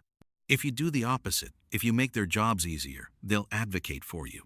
Recommend early release from supervision. Become allies instead of overseers." It was brilliant. And it worked. Within a year, Adrian's audits went from scrutinizing to praising. The quarterly reports noted his exemplary cooperation and transparent management practices. Crown officials began citing Ashenmore as an example of how supervised estates should operate. And when the 5-year supervision period was eventually reviewed, the recommendation was unanimous: early release after 3 years. But it wasn't just about appeasing the Crown. Adrian genuinely transformed how Ashenmore operated. He implemented systems, Ilara suggested, based on what she'd learned about effective governance, public financial reports, town councils, where common people could raise concerns directly, regular meetings with village elders, transparent tax collection. It was radically different from how most duchies were run. And it worked. Trade increased. Population grew as people from other regions heard about a duchy where the Duke actually listened to common people. Innovations spread: better farming techniques, improved tools, efficient water management. Ashenmore became known not for its scandal, but for its effectiveness. And Adrian became known not as the Duke who'd been blackmailed, but as the Duke who'd rebuilt from nothing. Ilara, meanwhile, was making a name for herself in the Crown's investigative service. Her first major case involved a coastal lord who was taxing fishing villages at illegal rates and pocketing the difference. Ilara went undercover as a merchant's daughter again and gathered evidence over 3 months. The lord was removed. The villages got restitution. Ilara got a commendation. Her second case was more complex: a network of corrupt magistrates in the southern territories who were taking bribes to dismiss criminal charges. Ilara spent 6 months building the case, interviewing victims, tracking payments. 8 magistrates were removed. The legal system in 3 counties was restructured. Ilara got a promotion. By the end of her 2nd year, she was leading investigations rather than assisting. She had a team, resources, autonomy, and she used it to hunt down the kinds of predatory systems that had trapped Adrian. She came back to Ashenmore whenever she could, between cases, during breaks, sometimes just for a night. Adrian's world had stabilized. Hers was constantly chaotic, but they made it work. One evening, after she'd returned from a particularly difficult case involving child labor in northern mines, she found Adrian in the library. "I'm tired," she said, collapsing into the chair across from his desk. "You're always tired after cases." This one was bad. Children working 16-hour days, owners who saw them as disposable, magistrates who looked the other way because the mine owners paid well. She closed her eyes. "We shut it down, arrested everyone involved, but the children. Some of them don't have families to return to. Some of them don't know any life except the mines." Adrian came around the desk, knelt in front of her chair, took her hands. "You saved them," he said. "I extracted them from one bad situation. I don't know if what comes next is actually better. It will be, because you'll make sure it is. That's what you do. You don't just solve problems, you fix systems." Elara opened her eyes. "When did you become so optimistic?" "When I married a woman who taught me that impossible just means difficult, and difficult just means it takes longer." Elara's breath caught. "Married?" Adrian smiled, pulled a ring from his pocket. Simple, silver band, no ostentation. "Elara Ashford, would you marry a disgraced duke with reduced lands, constant supervision, and a scandal that will follow him forever?" Elara looked at the ring, at Adrian, at the life they'd built together from wreckage and determination. "Only if that duke understands that, I won't stop working, won't stop investigating, won't stop putting myself in danger for people who need help. I understand. I don't love it, but I understand it. And only if he understands that I'll never be a traditional duchess. I'll never care about court politics or hosting proper dinners or maintaining appearances. I'm counting on that." Elara took the ring, slid it onto her finger. "Then yes, absolutely yes." Adrian pulled her into his arms, held her like she was the only solid thing in the world. "I love you," he said. "I know, you tell me constantly. I'll keep telling you, for whatever time we have. Then I'll keep believing you." They stayed like that for a long moment, two people who'd found each other in the worst circumstances and built something real from the ruins. The wedding was small, not because they wanted privacy, but because neither of them had patience for spectacle. They married in Ashenmore's chapel. The Earl of Westmere gave his daughter away. Investigator Marsh attended as Elara's guest. A few villagers came. Oswin cried quietly in the back row. Elara wore a simple dress. Adrian wore his formal coat. When they spoke their vows, there were no grand promises, just truth. "I will stand with you," Elara said. "I will trust you," Adrian replied. "I will fight alongside you. I will build a life worth fighting for. I will never stop. Neither will I." They kissed, sealed the promise, and became partners in a marriage that wasn't built on romance, but on something stronger. Mutual respect, shared purpose, the absolute certainty that together they could handle whatever came next. After the ceremony, as guests mingled in the great hall, the Earl of Westmere pulled Adrian aside. "You know she'll never stop, don't you?" he said quietly. "The investigating, the danger. She's built for it." "I know. And you're prepared for that? For a wife who's gone more than she's here? Who risks her life regularly?" Adrian looked across the room at Elara, who was laughing at something Marsh had said. "I'm prepared," he said, "for a wife who changes the world, even if that means I have to share her with that world." The Earl smiled. "You'll do well together. You're both stubborn enough to make impossible things work." "We learned from the best," Adrian said. The Earl's expression softened. "Your brother would be proud of you, of what you've built from the ashes of what he started." Adrian's throat tightened. "I hope so. I know so." Callum wanted your family free. You're not just free, you're thriving. That's the best tribute you could give him. That night, after the guests had left and the castle was quiet, Adrian and Elara stood on the balcony overlooking Ashenmoor's lands. The moon was full. The hills were silver with frost. Everything was still and peaceful. "Do you have any regrets?" Adrian asked. Elara thought about the risks she'd taken, the lines she'd crossed, the comfortable life she could have had if she'd stayed at her father's estate and married someone suitable. "No," she said, "not about this, not about us. Neither do I. Even though I'll be gone for weeks at a time, even though I'll come back exhausted and sometimes hurt, even though, because when you're here, you're fully here, and that's worth more than someone who's physically present but emotionally absent." Elara leaned against him. "We're going to confuse a lot of people, you know. A duke who's transparent about everything. A duchess who's rarely home because she's investigating criminals. It doesn't fit any traditional model." "Good. Traditional models are what trapped me in the first place. I'd rather build something new. Something real. Something ours."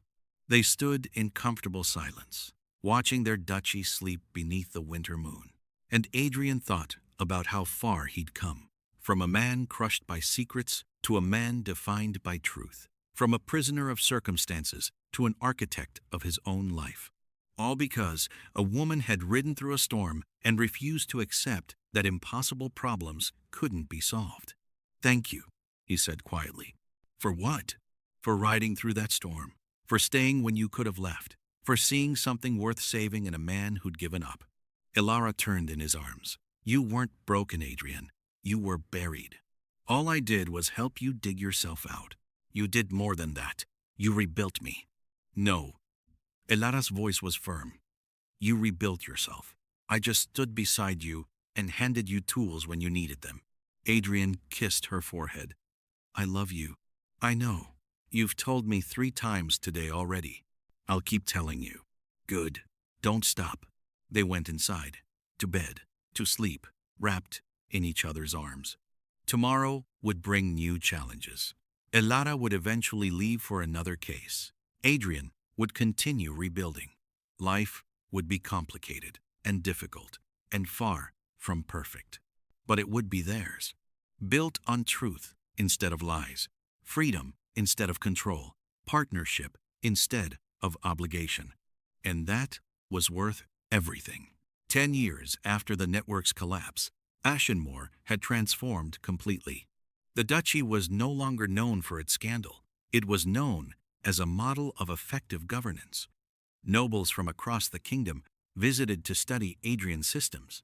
Crown officials cited it as proof that supervised estates could not just survive, but thrive. Adrian had been released from official supervision after 3 years, the earliest release ever granted. The Crown auditors had recommended it unanimously, noting that continued oversight was unnecessary for someone who'd exceeded every requirement and established systems that were more transparent than most unsupervised estates. But Adrian had kept the systems anyway, not because he had to, but because they worked.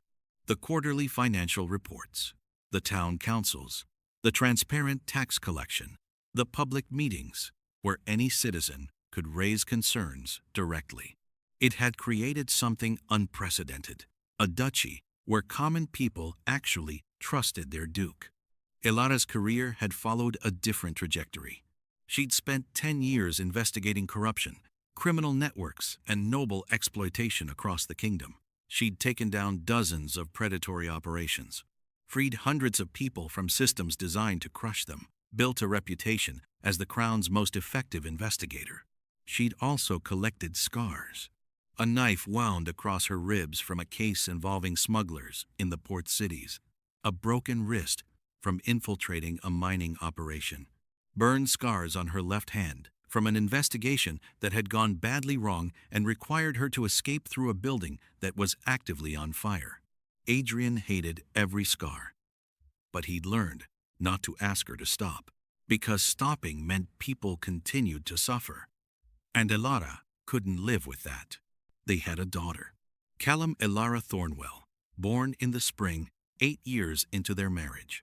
She had Adrian's gray eyes and Elara's fearlessness. She rode before she could properly walk. She asked constant, relentless questions. She challenged everything. She was perfect. And she was growing up in a world very different from the one her parents had inherited. "Why don't we have as much land as the other dukes?" she asked one morning at breakfast. She was 9 years old, reading a geography text that was probably meant for students twice her age. Adrian exchanged glances with Elara. They'd known this conversation would come eventually. "Because your grandfather made some choices that weren't legal," Adrian said carefully.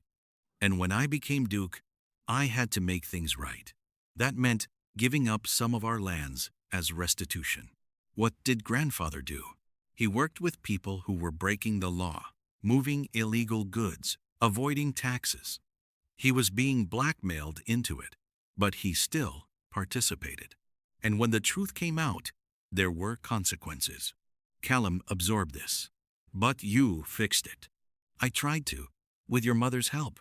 Callum looked at Elara. "You investigated grandfather's network?" "I did. It's actually how I met your father." "That's much more interesting than the story you usually tell." Callum closed her book. "Can I read the case files?" Callum closed her book. "Absolutely not," Adrian said. "You're 9, Elara added. "Case files when you're 16. Maybe." Callum sighed dramatically, but she was smiling. "Fine, but I want to learn investigating, like you, Mama." "Why?" "Because you help people, and that seems like the best thing a person can do." Elara's chest tightened. "It is, but it's also dangerous and hard, and sometimes you fail, despite doing everything right." Elara's chest. "I know. Papa told me about the mining case, the one where you couldn't save everyone."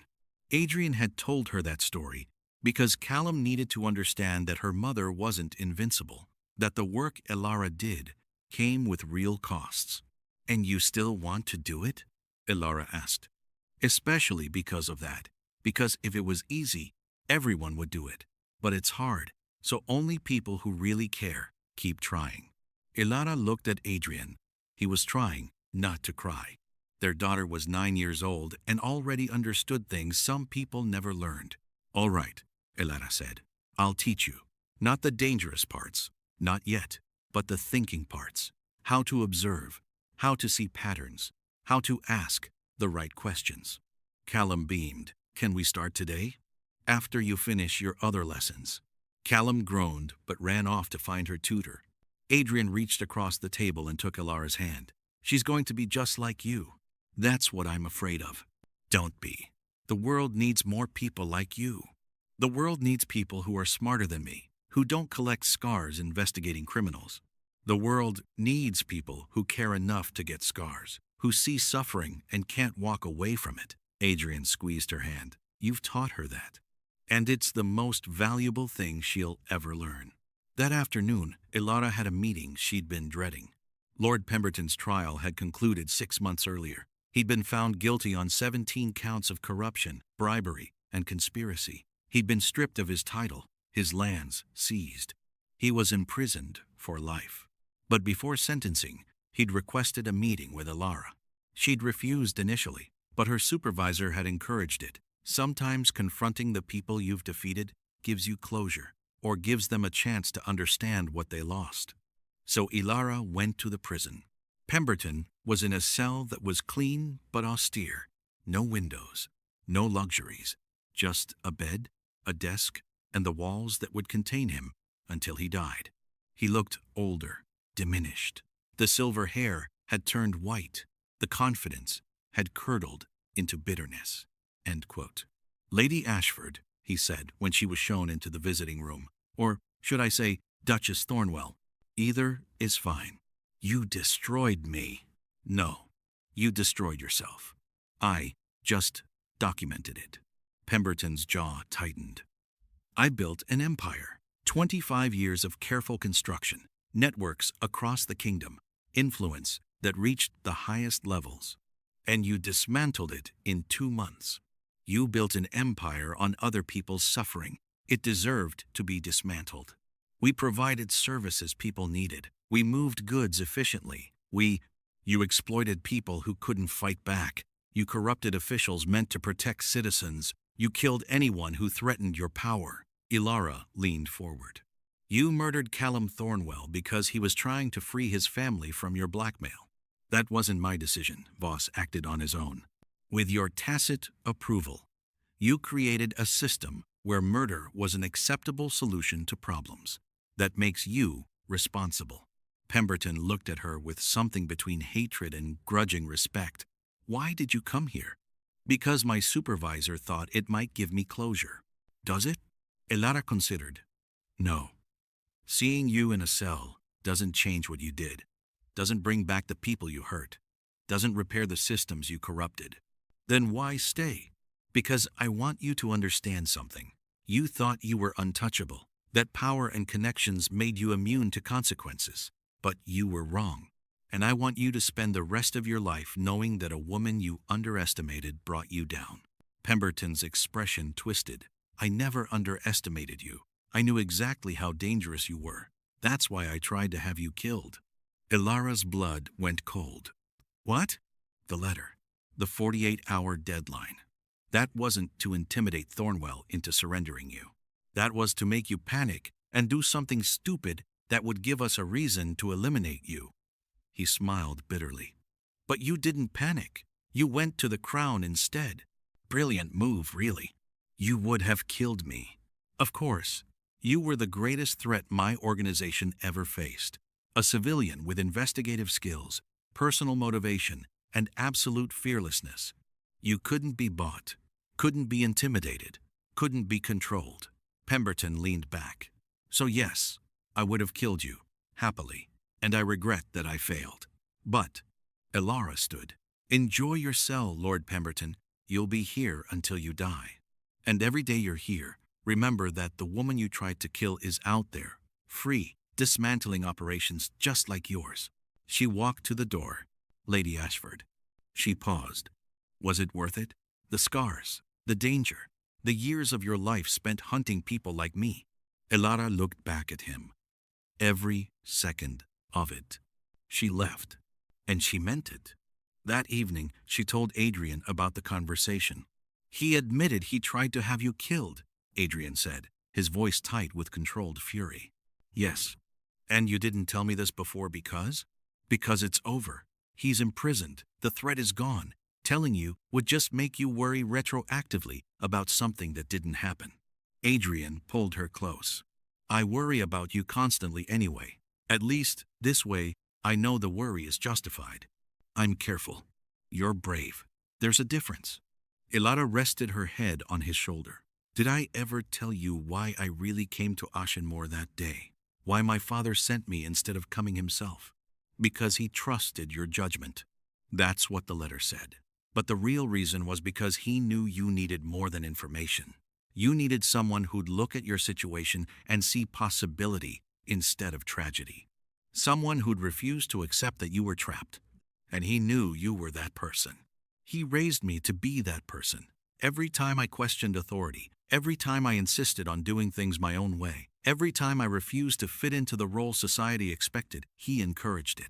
He was preparing me for this, for a life where I help people who can't help themselves. He'd be proud of you. He is proud. He tells me every time I see him, usually while also begging me to be more careful. Adrian chuckled. I like your father more every day. They sat in comfortable silence. Then Adrian said, Do you ever think about stopping? Retiring from investigations? Staying here? Being a traditional duchess? Never. Do you ever think about asking me to? Daily. But I won't, because asking you to stop being who you are would be asking you to stop being the person I fell in love with. Ilara turned in his arms. 10 years. We've been together 10 years, and you still haven't gotten tired of me. I never will. Bold claim. True claim. Adrian cupped her face. You walked into my life and saved me, not just from the network, from myself, from the belief that I was too broken to be fixed.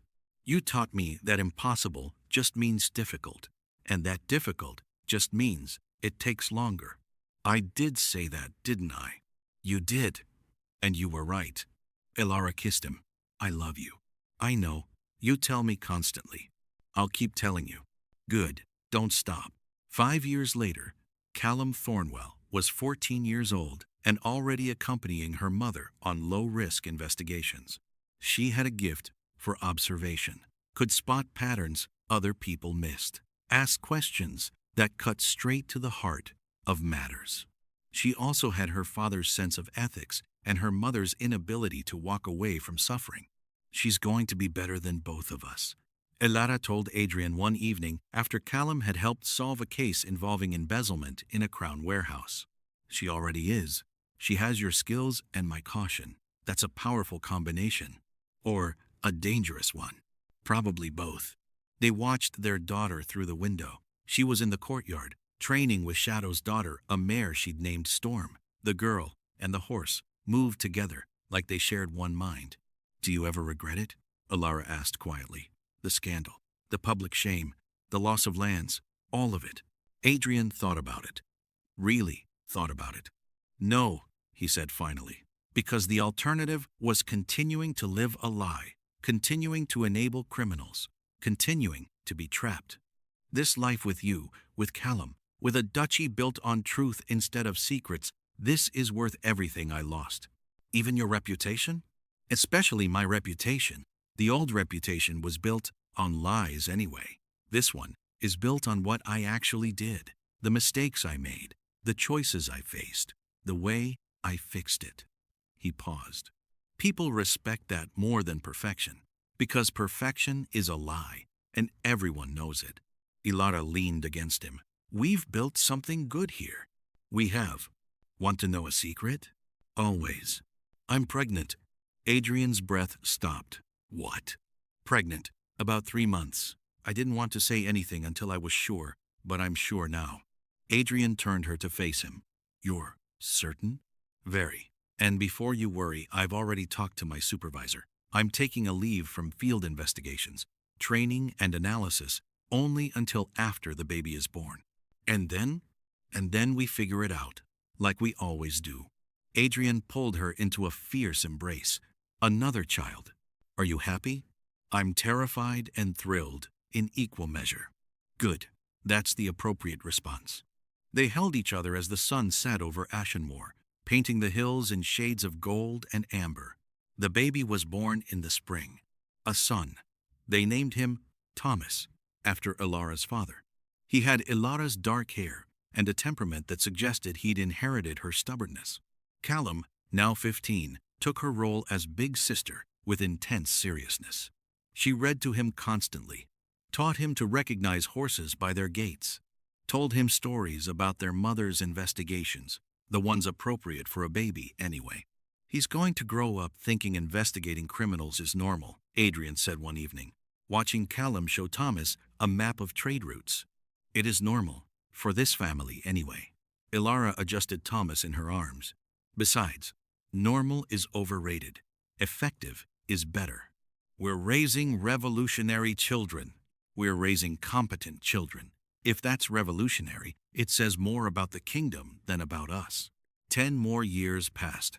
Adrian was in his late 40s now. His hair had gone silver at the temples. He'd earned the lines around his eyes from years of actually smiling instead of forcing polite expressions. Elara was 42. Her scars had multiplied, including a new one across her shoulder from a case involving weapon smugglers that had gone sideways. But she'd never been more effective.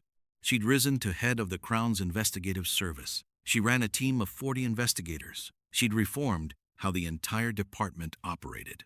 Callum was 24. She'd joined the investigative service at 20 and was already running her own cases. She was known for being even more thorough than her mother and significantly more patient. Thomas was 10. He was quieter than Callum had been, but equally determined. He loved horses as much as his sister, loved books as much as his father, and was beginning to show signs of the same relentless curiosity that had defined his mother. The family gathered for dinner every Sunday when Elara and Callum weren't on cases. It was their tradition, their anchor. On one such Sunday, 20 years after the network's collapse, they sat around the same table where Adrian and Elara had first shared a meal. The Crown is reviewing the Ashenmoor case, Callum mentioned casually. Full retrospective. They want to understand what made it successful so they can apply the model elsewhere. Adrian looked up. Successful? They're calling forced compliance with a criminal network successful? No. They're calling the recovery successful. The way you rebuilt from scandal. The systems you implemented. The transparency you achieved. Callum pulled out a document. They're writing about it in the Crown's official governance journal. They want your permission to include your records. Adrian read the request. It was respectful, thorough. It acknowledged the pain while focusing on the innovation. What do you think? He asked Ilara. I think if your experience can help other people trapped in similar situations, you should share it, even if it means relitigating the scandal. The scandal is already in the official record. This just gives you a chance to frame it properly, to tell the story of how you survived it and what you built afterward. Adrian looked at Callum. You're in favor? I am. People should know that you can make terrible mistakes under impossible pressure and still become someone worth respecting. That seems like an important lesson. Adrian signed the permission. His story, their story, would become part of the Crown's official teachings on governance and recovery. That night, after the children had gone to bed, Adrian and Ilara stood on their favorite balcony overlooking the duchy. 20 years. They'd been together 20 years. Do you remember what you said to me that first night? Adrian asked. When I asked why you were helping me, I said, because I've spent my life watching capable people be controlled by systems they didn't build, and I won't watch that happen to someone else. You've saved a lot of people in 20 years. We've saved a lot of people.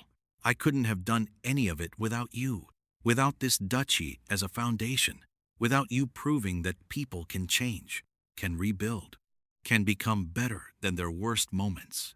Adrian pulled her close. I love our life. So do I.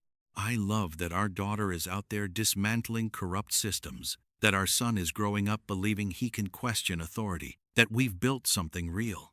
I love that you're not the Duke of Stone anymore, that you smile, that you laugh, that you argue with me, instead of just agreeing to end conversations.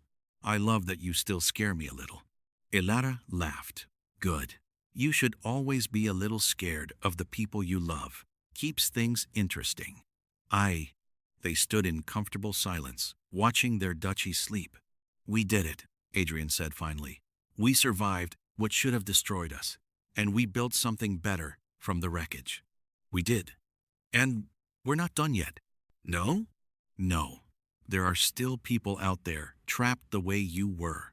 Still systems that need dismantling. Still work to do. Then we keep working. Together. Always together. 20 years, 2 children, countless investigations, endless challenges. And through it all, they'd chosen each other, every single day. Not because it was easy, because it was worth it.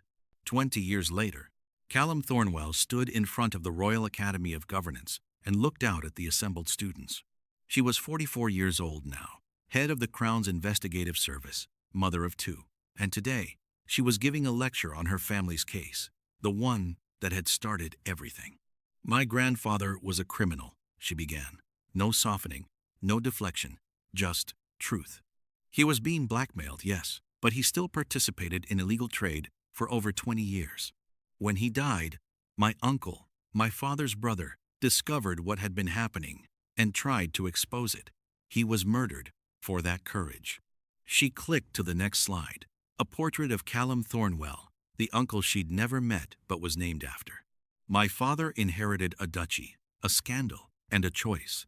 He could continue the criminal arrangement and keep his family's secrets, or he could expose everything and face the consequences. For 3 years, he chose survival. He chose to protect his people by surrendering his freedom. Another slide. Adrian, looking haunted, from the period before Ilara arrived. Then my mother entered the picture, and she refused to accept that the situation was impossible. She investigated. She gathered evidence. She infiltrated the network. And together, my parents did something radical. They told the truth, completely, publicly, even though it cost them. Slide. The public confession, the crown judgment, the land transfers. My father lost 30% of his lands, his reputation, his autonomy for 5 years. The Thornwell family scandal became official crown record. Anyone can read about our crimes, our shame, our history. She paused. And that transparency saved us. Because when you build on truth instead of lies, you build something that can actually last. My father rebuilt Ashenmore into one of the most effectively governed duchies in the kingdom, not despite the scandal, but because of it, because acknowledging mistakes meant he could actually fix them. Final slide. Modern Ashenmore. Prosperous. Thriving. The lesson isn't that crime is acceptable if you're being blackmailed. The lesson is that it's never too late to tell the truth. That mistakes, even terrible ones, don't have to define you forever. That you can rebuild from absolute wreckage if you're willing to do the work. She closed her presentation. Questions? A hand went up. Lady Callum, how did your family deal with the public shame? By accepting it. My father gave a full confession. He didn't minimize, didn't make excuses beyond explaining the blackmail. He owned what he'd done. 1. And people respect that more than they respect perfect people who are obviously lying. Another question. What about Lord Pemberton, the noble who ran the network? Died in prison 5 years ago. Natural causes, unfortunately. I'd have preferred he lived longer to serve his full sentence. But his network never recovered from exposure. That's the real victory. And your mother? Is it true she trained you as an investigator? Callum smiled. My mother taught me everything. She's still actively investigating, by the way. She's 62 and shows no signs of slowing down. Currently working on a case involving grain price fixing in the Western Territories. Laughter from the students. Any other questions? One more hand. What would you say to someone in a similar situation to your father? Someone being forced to participate in criminal activity. Callum thought about it. I'd say that you have more options than you think. That organizations like the one that trapped my family rely on you believing you're alone. But you're not. There are people who will help, systems you can use, and while exposure might be painful, it's never as painful as spending your entire life imprisoned by fear. She paused. I'd also say this. My father thought he was protecting his people by surrendering to blackmail. But what actually protected them was when he finally fought back. Courage is contagious. And so is truth. The students applauded. After the lecture, Callum checked her messages. One from her mother. Grain case wrapping up. Should be home by Thursday. Your brother wants to know if you're coming to Sunday dinner. Dad is making his terrible roast again. Fair warning. Calm. Callum smiled and typed back. Wouldn't miss it. Even for Dad's cooking. See you Sunday. She looked out at the academy grounds, at students who would become the next generation of Crown officials, investigators, administrators. Some of them would face impossible choices. Some would be trapped by circumstances. Some would be tempted to surrender to fear. And maybe, just maybe, they'd remember a family that had been crushed by scandal and built something better from the ruins. Maybe they'd remember that impossible just means difficult. And difficult just means it takes longer. But it's always worth it. A duke, bound by secrets, met a lady, bold enough to break them. Together, they learned that freedom isn't given, it's built. Brick by brick, truth by truth, choice by choice. This is their story. And the story of everyone who refuses to stay trapped when escape seems impossible. Because some things are worth fighting for, and some people are worth standing beside, no matter how difficult the path. Thank you for walking this journey with us. Until the next story, remember, courage doesn't mean you're not afraid. It means you move forward anyway. And truth, however painful, is always stronger than comfortable lies.